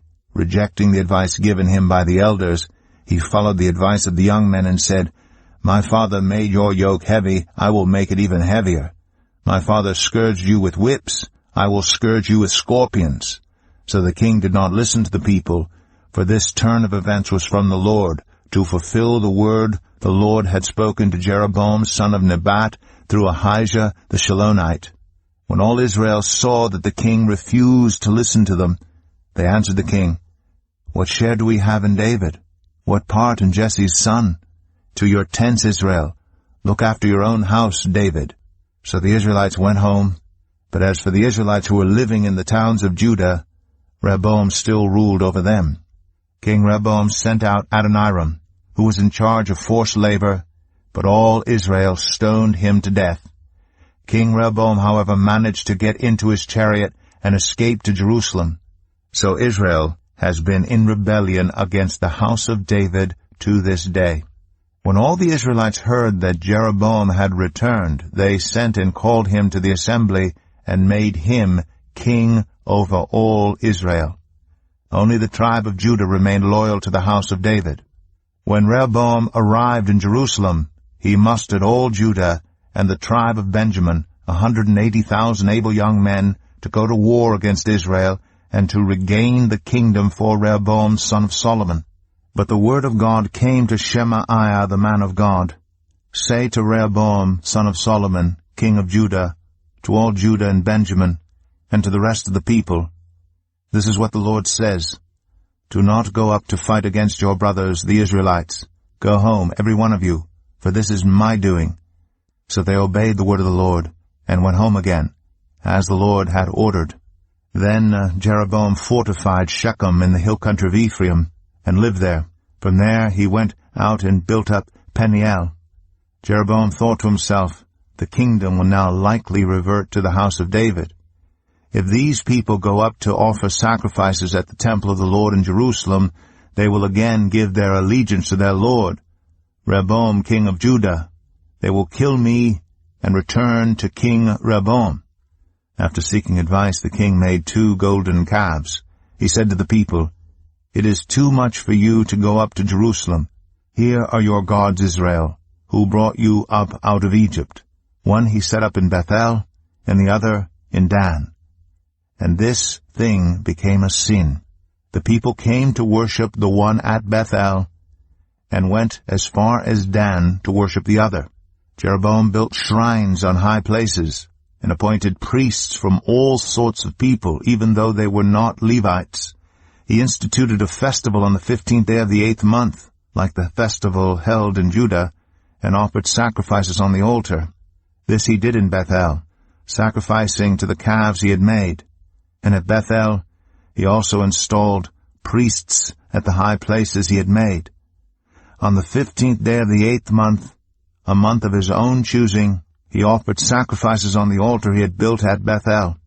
So he instituted the festival for the Israelites, and went up to the altar to make offerings. 1 Kings 13. By the word of the Lord a man of God came from Judah to Bethel, as Jeroboam was standing by the altar to make an offering. By the word of the Lord he cried out against the altar, Altar, altar, this is what the Lord says. A son named Josiah will be born to the house of David. On you he will sacrifice the priests of the high places who make offerings here, and human bones will be burned on you. The same day the man of God gave a sign. This is the sign the Lord has declared. The altar will be split apart, and the ashes on it will be poured out. When King Jeroboam heard what the man of God cried out against the altar at Bethel, he stretched out his hand from the altar and said, Seize him. But the hand he stretched out toward the man shriveled up, so that he could not pull it back. Also the altar was split apart, and its ashes poured out according to the sign given by the man of God, by the word of the Lord. Then the king said to the man of God, Intercede with the Lord your God, and pray for me that my hand may be restored. So the man of God interceded with the Lord, and the king's hand was restored, and became as it was before. The king said to the man of God, Come home with me for a meal, and I will give you a gift. But the man of God answered the king, Even if you were to give me half your possessions, I would not go with you, nor would I eat bread or drink water here. For I was commanded by the word of the Lord, You must not eat bread or drink water or return by the way you came. So he took another road and did not return by the way he had come to Bethel. Now there was a certain old prophet living in Bethel, whose sons came and told him all that the man of God had done there that day. They also told their father what he had said to the king. Their father asked them, Which way did he go? And his sons showed him which road the man of God from Judah had taken. So he said to his sons, Saddle the donkey for me. And when they had saddled the donkey for him, he mounted it and rode after the man of God. He found him sitting under an oak tree and asked, Are you the man of God who came from Judah? I am, he replied. So the prophet said to him, Come home with me and eat. The man of God said, I cannot turn back and go with you, nor can I eat bread or drink water with you in this place. I have been told by the word of the Lord, You must not eat bread or drink water there or return by the way you came. The old prophet answered, I too am a prophet, as you are. And an angel said to me by the word of the Lord, Bring him back with you to your house, so that he may eat bread and drink water. But he was lying to him. So the man of God returned with him, and ate and drank in his house. While they were sitting at the table, the word of the Lord came to the old prophet who had brought him back. He cried out to the man of God who had come from Judah, This is what the Lord says, You have defied the word of the Lord, and have not kept the command the Lord your God gave you. You came back and ate bread and drank water in the place where he told you not to eat or drink. Therefore your body will not be buried in the tomb of your ancestors. When the man of God had finished eating and drinking, the prophet who had brought him back saddled his donkey for him. As he went on his way, a lion met him on the road and killed him. And his body was left lying on the road, with both the donkey and the lion standing beside it. Some people who passed by saw the body lying there, with the lion standing beside the body, and they went and reported it in the city where the old prophet lived. When the prophet who had brought him back from his journey heard of it, he said, It is the man of God who defied the word of the Lord. The Lord has given him over to the lion, which has mauled him and killed him, as the word of the Lord had warned him. The prophet said to his sons, Saddle the donkey for me, and they did so. Then he went out and found the body lying on the road, with the donkey and the lion standing beside it. The lion had neither eaten the body nor mauled the donkey. So the prophet picked up the body of the man of God, laid it on the donkey, and brought it back to his own city to mourn for him and bury him. Then he laid the body in his own tomb. And they mourned over him and said, Alas, my brother. After burying him, he said to his sons, When I die, bury me in the grave where the man of God is buried. Lay my bones beside his bones. For the message he declared by the word of the Lord against the altar in Bethel and against all the shrines and the high places in the towns of Samaria will certainly come true. Even after this, Jeroboam did not change his evil ways, but once more appointed priests for the high places from all sorts of people. Anyone who wanted to become a priest, he consecrated for the high places. This was the sin of the house of Jeroboam that led to its downfall and to its destruction from the face of the earth. 1 Kings 14. At that time Abijah, son of Jeroboam, became ill, and Jeroboam said to his wife, Go disguise yourself, so you won't be recognized as the wife of Jeroboam. Then go to Shiloh. Ahijah the prophet is there, the one who told me I would be king over this people. Take 10 loaves of bread with you, some cakes, and a jar of honey, and go to him. He will tell you what will happen to the boy. So Jeroboam's wife did what he said and went to Ahijah's house in Shiloh. Now Ahijah could not see, his sight was gone because of his age. But the Lord had told Ahijah, Jeroboam's wife is coming to ask you about her son, for he is ill, and you are to give her such and such an answer. When she arrives, she will pretend to be someone else. So when Ahijah heard the sound of her footsteps at the door, he said, Come in, wife of Jeroboam. Why this pretense? I have been sent to you with bad news. Go tell Jeroboam that this is what the Lord, the God of Israel, says. I raised you up from among the people and appointed you ruler over my people Israel. I tore the kingdom away from the house of David and gave it to you. But you have not been like my servant David, who kept my commands and followed me with all his heart, doing only what was right in my eyes. You have done more evil than all who lived before you. You have made for yourself other gods, idols made of metal. You have aroused my anger and turned your back on me. Because of this I am going to bring disaster on the house of Jeroboam. I will cut off from Jeroboam every last male in Israel, slave or free. I will burn up the house of Jeroboam as one burns dung, until it is all gone. Dogs will eat those belonging to Jeroboam who die in the city, and the birds will feed on those who die in the country. The Lord has spoken. As for you, go back home. When you set foot in your city, the boy will die. All Israel will mourn for him and bury him. He is the only one belonging to Jeroboam who will be buried, because he is the only one in the house of Jeroboam in whom the Lord, the God of Israel, has found anything good. The Lord will raise up for himself a king over Israel, who will cut off the family of Jeroboam. Even now this is beginning to happen. And the Lord will strike Israel so that it will be like a reed swaying in the water. He will uproot Israel from this good land that he gave to their ancestors and scatter them beyond the Euphrates River, because they aroused the Lord's anger by making Asherah poles. And he will give Israel up because of the sins Jeroboam has committed and has caused Israel to commit. Then Jeroboam's wife got up and left, and went to Tirzah. As soon as she stepped over the threshold of the house, the boy died. They buried him, and all Israel mourned for him, as the Lord had said through his servant the prophet Ahijah. The other events of Jeroboam's reign, his wars, and how he ruled, are written in the book of the annals of the kings of Israel.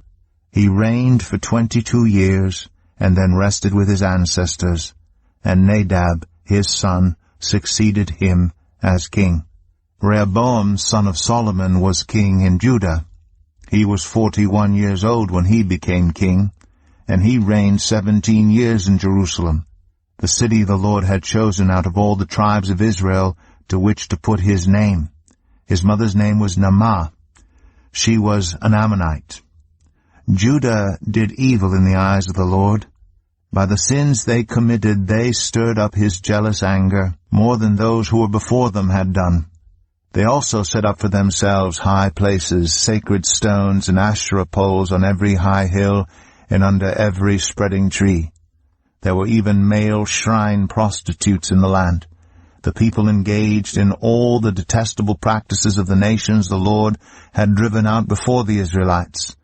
In the 5th year of King Rehoboam, Shishak, king of Egypt, attacked Jerusalem. He carried off the treasures of the temple of the Lord and the treasures of the royal palace. He took everything, including all the gold shields Solomon had made. So King Rehoboam made bronze shields to replace them, and assigned these to the commanders of the guard on duty at the entrance to the royal palace.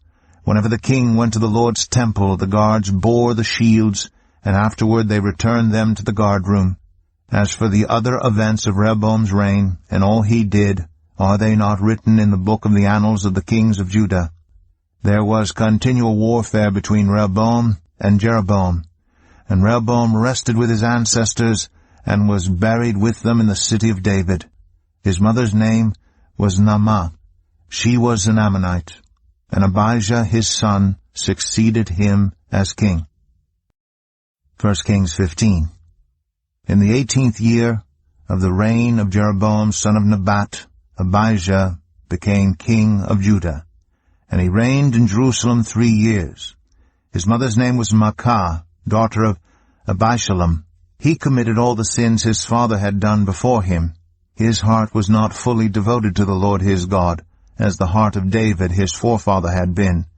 Nevertheless, for David's sake, the Lord his God gave him a lamp in Jerusalem by raising up a son to succeed him, and by making Jerusalem strong. For David had done what was right in the eyes of the Lord, and had not failed to keep any of the Lord's commands all the days of his life, except in the case of Uriah the Hittite. There was war between Abijah and Jeroboam throughout Abijah's lifetime. As for the other events of Abijah's reign and all he did, are they not written in the book of the annals of the kings of Judah? There was war between Abijah and Jeroboam, and Abijah rested with his ancestors and was buried in the city of David. And Asa his son succeeded him as king. In the 20th year of Jeroboam king of Israel, Asa became king of Judah, and he reigned in Jerusalem 41 years. His grandmother's name was Maacah, daughter of Abishalom. Asa did what was right in the eyes of the Lord, as his father David had done. He expelled the male shrine prostitutes from the land, and got rid of all the idols his ancestors had made.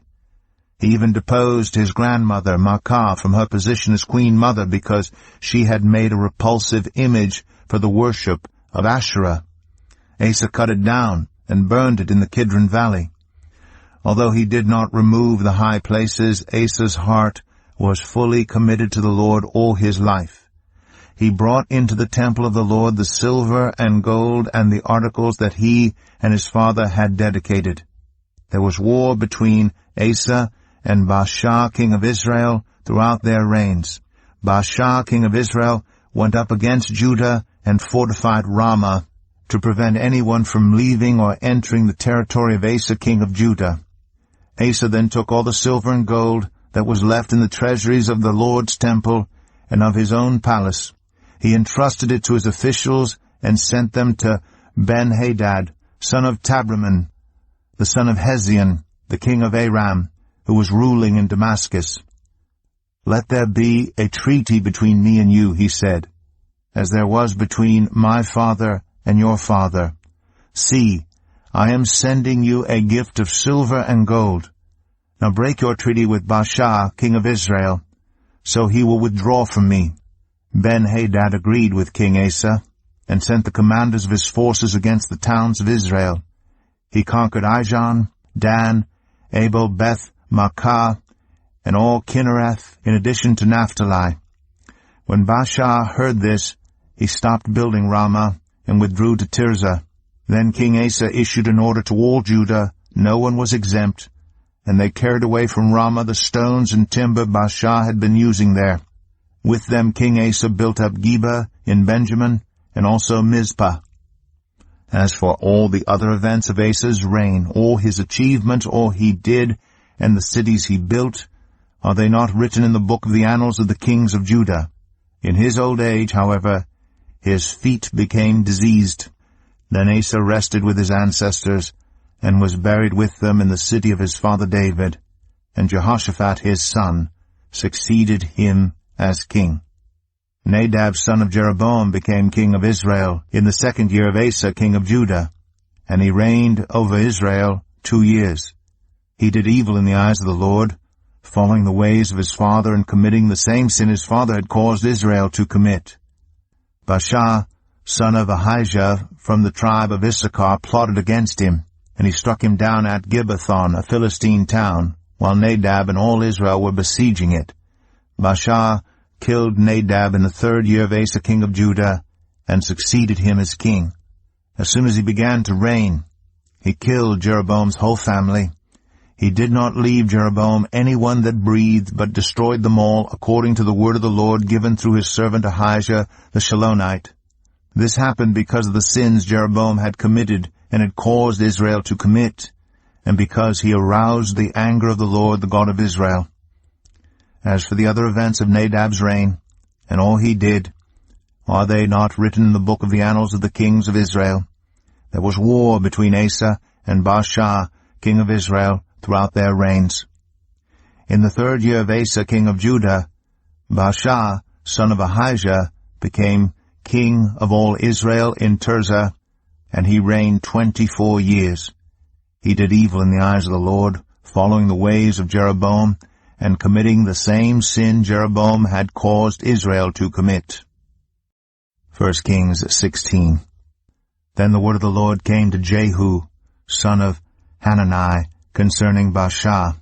I lifted you up from the dust and appointed you ruler over my people Israel. But you followed the ways of Jeroboam, and caused my people Israel to sin and to arouse my anger by their sins. So I am about to wipe out Baasha and his house, and I will make your house like that of Jeroboam son of Nebat. Dogs will eat those belonging to Baasha who die in the city, and birds will feed on those who die in the country. As for the other events of Baasha's reign, what he did and his achievements, are they not written in the book of the annals of the kings of Israel? Baasha rested with his ancestors and was buried in Tirzah, and Elah, his son, succeeded him as king. Moreover, the word of the Lord came through the prophet Jehu, son of Hanani, to Baasha and his house, because of all the evil he had done in the eyes of the Lord, arousing his anger by the things he did, becoming like the house of Jeroboam, and also because he destroyed it. In the 26th year of Asa king of Judah, Elah, son of Baasha, became king of Israel, and he reigned in Tirzah 2 years. Zimri, one of his officials who had command of half his chariots, plotted against him. Elah was in Tirzah at the time, getting drunk in the home of Arzah, the palace administrator at Tirzah. Zimri came in, struck him down, and killed him in the 27th year of Asa king of Judah. Then he succeeded him as king. As soon as he began to reign and was seated on the throne, he killed off Baasha's whole family. He did not spare a single male, whether relative or friend. So Zimri destroyed the whole family of Baasha in accordance with the word of the Lord spoken against Baasha through the prophet Jehu, because of all the sins Baasha and his son Elah had committed and had caused Israel to commit, so that they aroused the anger of the Lord, the God of Israel, by their worthless idols. As for the other events of Elah's reign, and all he did, are they not written in the book of the annals of the kings of Israel? In the 27th year of Asa king of Judah, Zimri reigned in Tirzah 7 days. The army was encamped near Gibbethon, a Philistine town. When the Israelites in the camp heard that Zimri had plotted against the king and murdered him, they proclaimed Omri, the commander of the army, king over Israel that very day there in the camp. Then Omri and all the Israelites with him withdrew from Gibbethon and laid siege to Tirzah. When Zimri saw that the city was taken, he went into the citadel of the royal palace and set the palace on fire around him. So he died, because of the sins he had committed, doing evil in the eyes of the Lord and following the ways of Jeroboam, and committing the same sin Jeroboam had caused Israel to commit. As for the other events of Zimri's reign, and the rebellion he carried out, are they not written in the book of the annals of the kings of Israel? Then the people of Israel were split into 2 factions. Half supported Tibni, son of Ginath, for king, and the other half supported Omri. But Omri's followers proved stronger than those of Tibni, son of Ginath. So Tibni died, and Omri became king.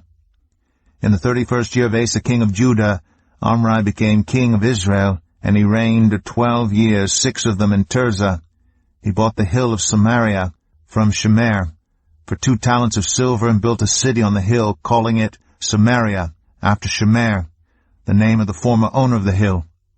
But Omri did evil in the eyes of the Lord, and sinned more than all those before him. He followed completely the ways of Jeroboam son of Nebat, committing the same sin Jeroboam had caused Israel to commit, so that they aroused the anger of the Lord, the God of Israel, by their worthless idols. As for the other events of Omri's reign, what he did, and the things he achieved, are they not written in the book of the annals of the kings of Israel? Omri rested with his ancestors, and was buried in Samaria, and Ahab his son succeeded him as king. In the 38th year of Asa king of Judah, Ahab son of Omri became king of Israel, and he reigned in Samaria over Israel 22 years. Ahab son of Omri did more evil in the eyes of the Lord than any of those before him. He not only considered it trivial to commit the sins of Jeroboam son of Nebat, but he also married Jezebel, daughter of Ethbaal, king of the Sidonians, and began to serve Baal and worship him. He set up an altar for Baal in the temple of Baal that he built in Samaria. Ahab also made an Asherah pole, and did more to arouse the anger of the Lord, the God of Israel, than did all the kings of Israel before him. In Ahab's time, Hiel of Bethel rebuilt Jericho. He laid its foundations at the cost of his firstborn son, Abiram, and he set up its gates at the cost of his youngest son, Segub, in accordance with the word of the Lord, spoken by Joshua, son of Nun. 1 Kings 17. Now Elijah the Tishbite from Tishbe in Gilead said to Ahab, As the Lord the God of Israel lives, whom I serve, there will be neither dew nor rain in the next few years except at my word. Then the word of the Lord came to Elijah, Leave here, turn eastward and hide in the Kerith ravine east of the Jordan. You will drink from the brook, and I have directed the ravens to supply you with food there. So he did what the Lord had told him. He went to the Kerith ravine, east of the Jordan, and stayed there. The ravens brought him bread and meat in the morning, and bread and meat in the evening, and he drank from the brook. Sometime later the brook dried up, because there had been no rain in the land. Then the word of the Lord came to him, "Go at once to Zarephath, in the region of Sidon, and stay there. I have directed a widow there to supply you with food." So he went to Zarephath. When he came to the town gate, a widow was there, gathering sticks. He called to her and asked, "Would you bring me a little water in a jar so I may have a drink?" As she was going to get it, he called, "And bring me, please, a piece of bread." "As surely as the Lord your God lives," she replied, "I don't have any bread, only a handful of flour in a jar and a little olive oil in a jug. I am gathering a few sticks to take home and make a meal for myself and my son, that we may eat it and die." Elijah said to her, "Don't be afraid. Go home and do as you have said. But first make a small loaf of bread for me from what you have and bring it to me, and then make something for yourself and your son. For this is what the Lord, the God of Israel, says, the jar of flour will not be used up, and the jug of oil will not run dry until the day the Lord sends rain on the land." She went away and did as Elijah had told her. So there was food every day for Elijah and for the woman and her family. For the jar of flour was not used up, and the jug of oil did not run dry, in keeping with the word of the Lord spoken by Elijah. Some time later, the son of the woman who owned the house became ill. He grew worse and finally stopped breathing. She said to Elijah, "What do you have against me, man of God? Did you come to remind me of my sin and kill my son?" "Give me your son," Elijah replied. He took him from her arms, carried him to the upper room where he was staying, and laid him on his bed. Then he cried out to the Lord, "Lord, my God, have you brought tragedy even on this widow I am staying with by causing her son to die?" Then he stretched himself out on the boy 3 times and cried out to the Lord, "Lord, my God, let this boy's life return to him." The Lord heard Elijah's cry, and the boy's life returned to him, and he lived. Elijah picked up the child and carried him down from the room into the house. He gave him to his mother and said, "Look, your son is alive." Then the woman said to Elijah, "Now I know that you are a man of God, and that the word of the Lord from your mouth is the truth." 1 Kings 18. After a long time in the 3rd year, the word of the Lord came to Elijah, "Go and present yourself to Ahab, and I will send rain on the land." So Elijah went to present himself to Ahab. Now the famine was severe in Samaria, and Ahab had summoned Obadiah, his palace administrator. Obadiah was a devout believer in the Lord. While Jezebel was killing off the Lord's prophets, Obadiah had taken 100 prophets and hidden them in 2 caves, 50 in each, and had supplied them with food and water. Ahab had said to Obadiah, "Go through the land to all the springs and valleys. Maybe we can find some grass to keep the horses and mules alive so we will not have to kill any of our animals." So they divided the land they were to cover, Ahab going in one direction and Obadiah in another. As Obadiah was walking along, Elijah met him. Obadiah recognized him, bowed down to the ground, and said, "Is it really you, my lord Elijah?" "Yes," he replied. "Go tell your master, Elijah is here." "What have I done wrong?" asked Obadiah, "that you are handing your servant over to Ahab to be put to death? As surely as the Lord your God lives, there is not a nation or kingdom where my master has not sent someone to look for you. And whenever a nation or kingdom claimed you were not there, he made them swear they could not find you. But now you tell me to go to my master and say, 'Elijah is here.' I don't know where the Spirit of the Lord may carry you when I leave you. If I go and tell Ahab and he doesn't find you, he will kill me. Yet I, your servant, have worshipped the Lord since my youth. Haven't you heard, my Lord, what I did while Jezebel was killing the prophets of the Lord? I hid 100 of the Lord's prophets in 2 caves, 50 in each, and supplied them with food and water. And now you tell me to go to my master and say, 'Elijah is here.' He will kill me." Elijah said, "As the Lord Almighty lives, whom I serve, I will surely present myself to Ahab today." So Obadiah went to meet Ahab and told him, and Ahab went to meet Elijah. When he saw Elijah, he said to him, "Is that you, you troubler of Israel?" "I have not made trouble for Israel," Elijah replied, "but you and your father's family have. You have abandoned the Lord's commands and have followed the Baals. Now summon the people from all over Israel to meet me on Mount Carmel, and bring the 450 prophets of Baal and the 400 prophets of Asherah who eat at Jezebel's table. So Ahab sent word throughout all Israel and assembled the prophets on Mount Carmel.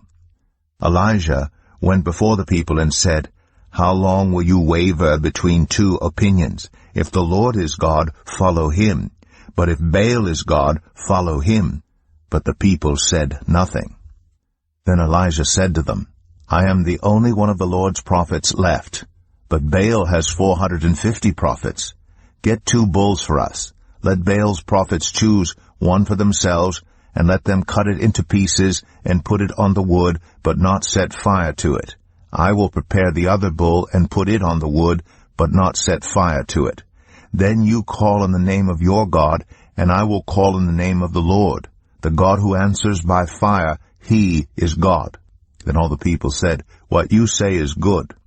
Elijah said to the prophets of Baal, "Choose one of the bulls and prepare it first, since there are so many of you. Call on the name of your God, but do not light the fire." So they took the bull given them and prepared it. Then they called on the name of Baal from morning till evening. "Baal, answer us," they shouted, but there was no response. No one answered, and they danced around the altar they had made. At noon Elijah began to taunt them. "Shout louder," he said. "Surely he is a god. Perhaps he is deep in thought, or busy, or traveling. Maybe he is sleeping and must be awakened." So they shouted louder and slashed themselves with swords and spears, as was their custom, until their blood flowed. Midday passed, and they continued their frantic prophesying until the time for the evening sacrifice. But there was no response. No one answered. No one paid attention. Then Elijah said to all the people, "Come here to me." They came to him, and he repaired the altar of the Lord, which had been torn down. Elijah took 12 stones, one for each of the tribes descended from Jacob, to whom the word of the Lord had come, saying, "Your name shall be Israel." With the stones he built an altar in the name of the Lord, and he dug a trench around it large enough to hold 2 seahs of seed. He arranged the wood, cut the bull into pieces, and laid it on the wood. Then he said to them, "Fill 4 large jars with water, and pour it on the offering and on the wood." "Do it again," he said, and they did it again. "Do it a 3rd time," he ordered, and they did it the 3rd time. The water ran down around the altar and even filled the trench. At the time of sacrifice, the prophet Elijah stepped forward and prayed, "Lord, the God of Abraham, Isaac, and Israel, let it be known today that you are God in Israel, and that I am your servant, and have done all these things at your command. Answer me, Lord, answer me, so these people will know that you, Lord, are God, and that you are turning their hearts back again." Then the fire of the Lord fell and burned up the sacrifice, the wood, the stones, and the soil, and also licked up the water in the trench. When all the people saw this, they fell prostrate and cried, "The Lord, he is God! The Lord, he is God!" Then Elijah commanded them, "Seize the prophets of Baal. Don't let anyone get away." They seized them, and Elijah had them brought down to the Kishon Valley and slaughtered there. And Elijah said to Ahab, "Go, eat and drink, for there is the sound of a heavy rain." So Ahab went off to eat and drink, but Elijah climbed to the top of Carmel, bent down to the ground, and put his face between his knees. "Go and look toward the sea," he told his servant, and he went up and looked. "There is nothing there," he said. 7 times Elijah said, "Go back." The 7th time the servant reported, "A cloud as small as a man's hand is rising from the sea." So Elijah said, "Go and tell Ahab, hitch up your chariot and go down before the rain stops you." Meanwhile the sky grew black with clouds. The wind rose, a heavy rain started falling, and Ahab rode off to Jezreel. The power of the Lord came on Elijah, and tucking his cloak into his belt, he ran ahead of Ahab all the way to Jezreel. 1 Kings 19. Now Ahab told Jezebel everything Elijah had done, and how he had killed all the prophets with the sword. So Jezebel sent a messenger to Elijah to say, "May the gods deal with me, be it ever so severely, if by this time tomorrow I do not make your life like that of one of them." Elijah was afraid and ran for his life. When he came to Beersheba in Judah, he left his servant there, while he himself went a day's journey into the wilderness. He came to a broom bush, sat down under it, and prayed that he might die. "I have had enough, Lord," he said. "Take my life. I am no better than my ancestors." Then he lay down under the bush and fell asleep. All at once an angel touched him and said, "Get up and eat." He looked around, and there by his head was some bread baked over hot coals and a jar of water. He ate and drank, and then lay down again. The angel of the Lord came back a second time and touched him and said, "Get up and eat, for the journey is too much for you." So he got up and ate and drank. Strengthened by that food, he traveled 40 days and 40 nights until he reached Horeb, the mountain of God. There he went into a cave and spent the night. And the word of the Lord came to him, "What are you doing here, Elijah?" He replied, "I have been very zealous for the Lord God Almighty. The Israelites have rejected your covenant, torn down your altars, and put your prophets to death with the sword. I am the only one left, and now they are trying to kill me too."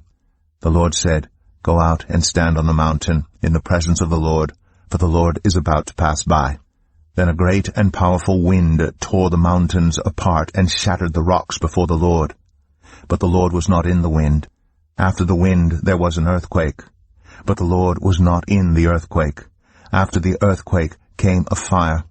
But the Lord was not in the fire. And after the fire came a gentle whisper. When Elijah heard it, he pulled his cloak over his face and went out and stood at the mouth of the cave. Then a voice said to him, "What are you doing here, Elijah?" He replied, "I have been very zealous for the Lord God Almighty. The Israelites have rejected your covenant, torn down your altars, and put your prophets to death with the sword. I am the only one left, and now they are trying to kill me too." The Lord said to him, "Go back the way you came, and go to the desert of Damascus. When you get there, anoint Hazael king over Aram. Also anoint Jehu son of Nimshi king over Israel, and anoint Elisha son of Shaphat from Abel-Meholah to succeed you as prophet. Jehu will put to death any who escape the sword of Hazael, and Elisha will put to death any who escape the sword of Jehu. Yet I reserve 7,000 in Israel, all whose knees have not bowed down to Baal, and whose mouths have not kissed him." So Elijah went from there and found Elisha son of Shaphat. He was plowing with 12 yoke of oxen, and he himself was driving the 12th pair. Elijah went up to him and threw his cloak around him. Elisha then left his oxen and ran after Elijah. "Let me kiss my father and mother goodbye," he said, "and then I will come with you." "Go back," Elijah replied. "What have I done to you?" So Elisha left him and went back. He took his yoke of oxen and slaughtered them. He burned the plowing equipment to cook the meat and gave it to the people, and they ate. Then he set out to follow Elijah and became his servant. 1 Kings 20. Now Ben-Hadad, king of Aram, mustered his entire army. Accompanied by 32 kings with their horses and chariots, he went up and besieged Samaria and attacked it. He sent messengers into the city to Ahab, king of Israel, saying, "This is what Ben-Hadad says, 'Your silver and gold are mine, and the best of your wives and children are mine.' The king of Israel answered, 'Just as you say, my lord the king, I and all I have are yours.' The messengers came again and said, 'This is what Ben-Hadad says, I sent to demand your silver and gold, your wives and your children. But about this time tomorrow I am going to send my officials to search your palace and the houses of your officials. They will seize everything you value and carry it away.' The king of Israel summoned all the elders of the land and said to them, 'See how this man is looking for trouble. When he sent for my wives and my children, my silver and my gold, I did not refuse him.' The elders and the people all answered, 'Don't listen to him or agree to his demands.' So he replied to Ben-Hadad's messengers, 'Tell my lord the king, your servant will do all you demanded the first time, but this demand I cannot meet.' They left and took the answer back to Ben-Hadad. Then Ben-Hadad sent another message to Ahab, May the gods deal with me, be it ever so severely, if enough dust remains in Samaria to give each of my men a handful. The king of Israel answered, Tell him, one who puts on his armor should not boast like one who takes it off. Ben-Hadad heard this message while he and the kings were drinking in their tents, and he ordered his men, Prepare to attack. So they prepared to attack the city. Meanwhile, a prophet came to Ahab, king of Israel, and announced, This is what the Lord says. Do you see this vast army? I will give it into your hand today, and then you will know that I am the Lord. But who will do this? Asked Ahab. The prophet replied, This is what the Lord says. The junior officers under the provincial commanders will do it. And who will start the battle? He asked. The prophet answered, You will. So Ahab summoned the 232 junior officers under the provincial commanders. Then he assembled the rest of the Israelites, 7,000 in all. They set out at noon, while Ben-Hadad and the 32 kings allied with him were in their tents getting drunk. The junior officers under the provincial commanders went out first. Now Ben-Hadad had dispatched scouts who reported, Men are advancing from Samaria. He said, If they have come out for peace, take them alive. If they have come out for war, take them alive. The junior officers under the provincial commanders marched out of the city with the army behind them, and each one struck down his opponent. At that the Arameans fled, with the Israelites in pursuit. But Ben-Hadad, king of Aram, escaped on horseback with some of his horsemen. The king of Israel advanced and overpowered the horses and chariots, and inflicted heavy losses on the Arameans. Afterward the prophet came to the king of Israel and said, Strengthen your position, and see what must be done, because next spring the king of Aram will attack you again. Meanwhile the officials of the king of Aram advised him, Their gods are gods of the hills. That is why they were too strong for us. But if we fight them on the plains, surely we will be stronger than they. Do this. Remove all the kings from their commands, and replace them with other officers. You must also raise an army like the one you lost, horse for horse, and chariot for chariot, so we can fight Israel on the plains. Then surely we will be stronger than they. He agreed with them and acted accordingly. The next spring Ben-Hadad mustered the Arameans and went up to Aphek to fight against Israel. When the Israelites were also mustered and given provisions, they marched out to meet them. The Israelites camped opposite them like two small flocks of goats, while the Arameans covered the countryside.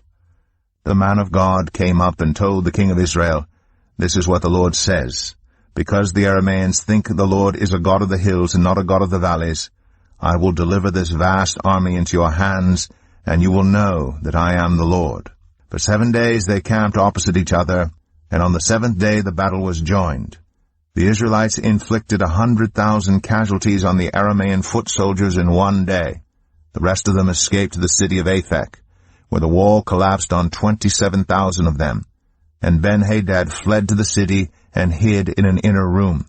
His officials said to him, Look, we have heard that the kings of Israel are merciful. Let us go to the king of Israel with sackcloth around our waists and ropes around our heads. Perhaps he will spare your life.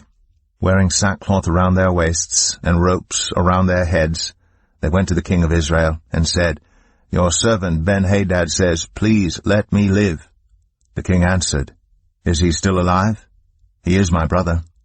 The men took this as a good sign and were quick to pick up his word. Yes, your brother Ben-Hadad. They said. Go and get him, the king said. When Ben-Hadad came out, Ahab had him come up into his chariot. I will return the cities my father took from your father, Ben-Hadad offered. You may set up your own market areas in Damascus, as my father did in Samaria. Ahab said, On the basis of a treaty I will set you free. So he made a treaty with him and let him go. By the word of the Lord, one of the company of the prophets said to his companion, Strike me with your weapon. But he refused. So the prophet said, Because you have not obeyed the Lord, as soon as you leave me, a lion will kill you. And after the man went away, a lion found him and killed him. The prophet found another man and said, Strike me, please. So the man struck him and wounded him. Then the prophet went and stood by the road waiting for the king. He disguised himself with his headband down over his eyes. As the king passed by, the prophet called out to him, Your servant went into the thick of the battle, and someone came to me with a captive and said, Guard this man. If he is missing, it will be your life for his life, or you must pay a talent of silver.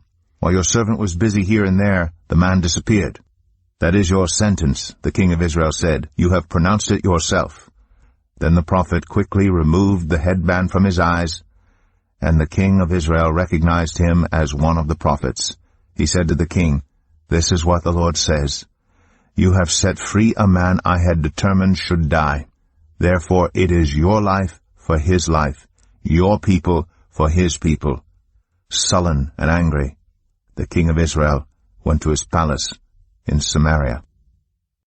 1 Kings 21. Sometime later there was an incident involving a vineyard belonging to Naboth the Jezreelite. The vineyard was in Jezreel, close to the palace of Ahab, king of Samaria. Ahab said to Naboth, "Let me have your vineyard to use for a vegetable garden, since it is close to my palace. In exchange I will give you a better vineyard, or, if you prefer, I will pay you whatever it is worth." But Naboth replied, "The Lord forbid that I should give you the inheritance of my ancestors." So Ahab went home, sullen and angry, because Naboth the Jezreelite had said, "I will not give you the inheritance of my ancestors." He lay on his bed sulking and refused to eat. His wife Jezebel came in and asked him, "Why are you so sullen? Why won't you eat?" He answered her, "Because I said to Naboth the Jezreelite, 'Sell me your vineyard, or if you prefer, I will give you another vineyard in its place.' But he said, 'I will not give you my vineyard.'" Jezebel his wife said, "Is this how you act as king over Israel? Get up and eat. Cheer up. I'll get you the vineyard of Naboth the Jezreelite." So she wrote letters in Ahab's name, placed his seal on them, and sent them to the elders and nobles who lived in Naboth's city with him. In those letters she wrote, "Proclaim a day of fasting, and seat Naboth in a prominent place among the people. But seat 2 scoundrels opposite him, and have them bring charges that he has cursed both God and the king. Then take him out and stone him to death." So the elders and nobles who lived in Naboth's city did as Jezebel directed in the letters she had written to them. They proclaimed a fast, and seated Naboth in a prominent place among the people. Then 2 scoundrels came and sat opposite him, and brought charges against Naboth before the people, saying, "Naboth has cursed both God and the king." So they took him outside the city and stoned him to death. Then they sent word to Jezebel, "Naboth has been stoned to death." As soon as Jezebel heard that Naboth had been stoned to death, she said to Ahab, "Get up and take possession of the vineyard of Naboth the Jezreelite that he refused to sell you. He is no longer alive, but dead." When Ahab heard that Naboth was dead, he got up and went down to take possession of Naboth's vineyard. Then the word of the Lord came to Elijah the Tishbite, "Go down to meet Ahab king of Israel, who rules in Samaria. He is now in Naboth's vineyard, where he has gone to take possession of it. Say to him, 'This is what the Lord says. Have you not murdered a man and seized his property?' Then say to him, 'This is what the Lord says.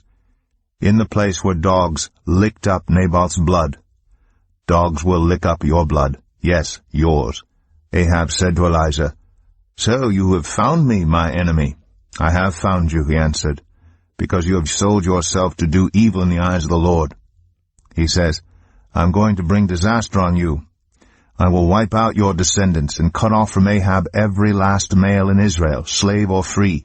I will make your house like that of Jeroboam son of Nebat, and that of Baasha son of Ahijah, because you have aroused my anger and have caused Israel to sin." And also concerning Jezebel, the Lord says, "Dogs will devour Jezebel by the wall of Jezreel. Dogs will eat those belonging to Ahab who die in the city, and the birds will feed on those who die in the country."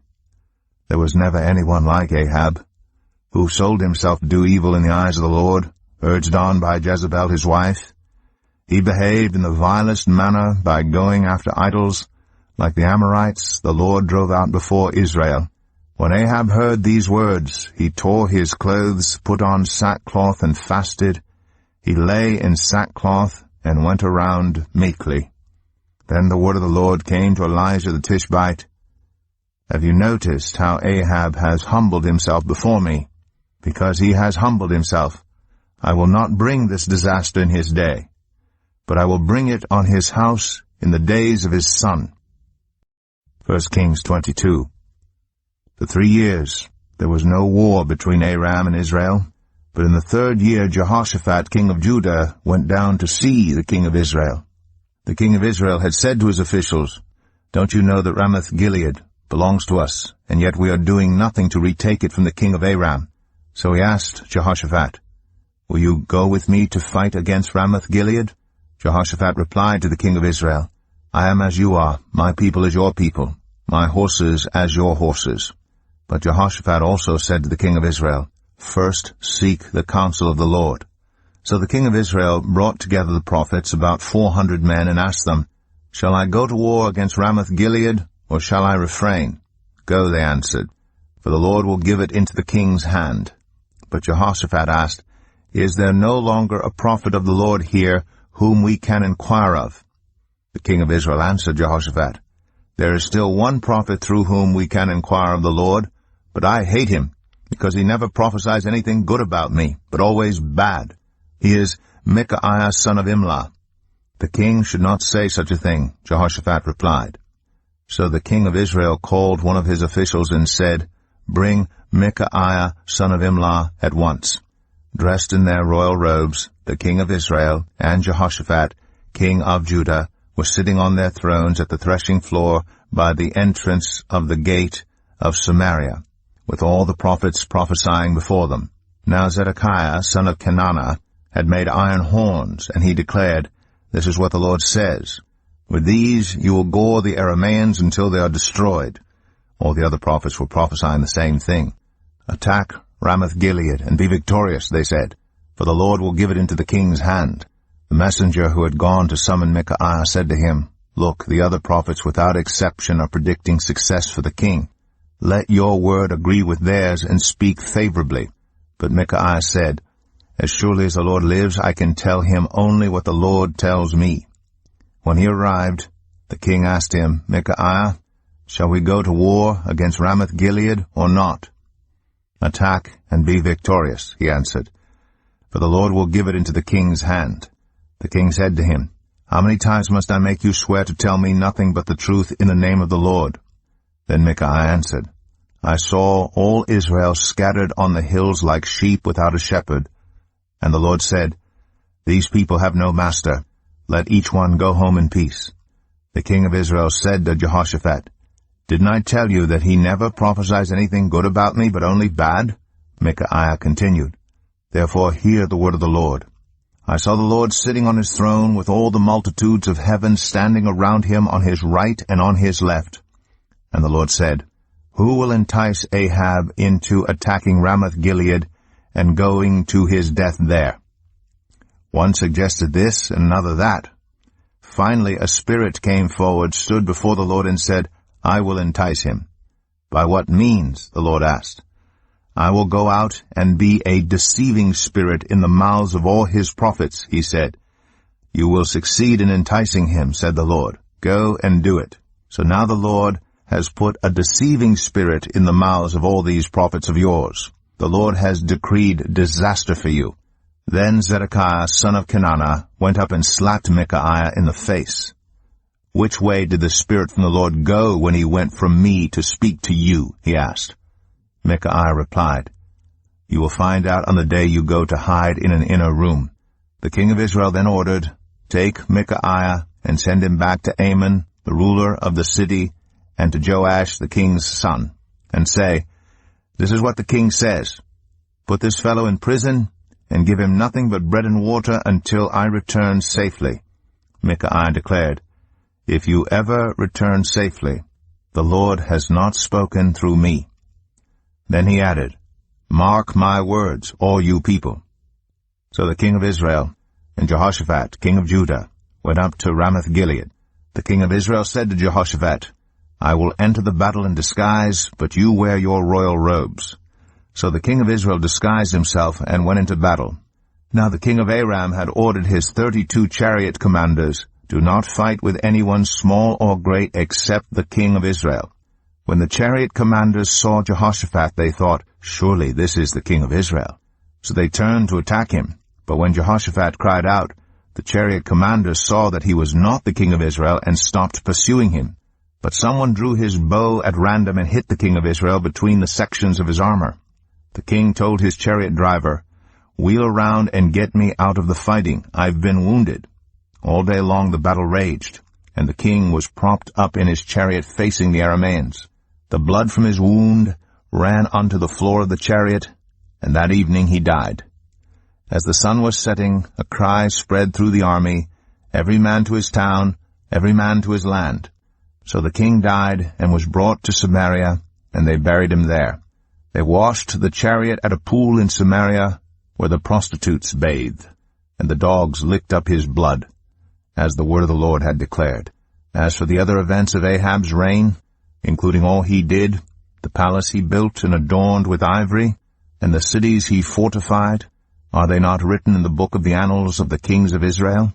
Ahab rested with his ancestors, and Ahaziah his son succeeded him as king.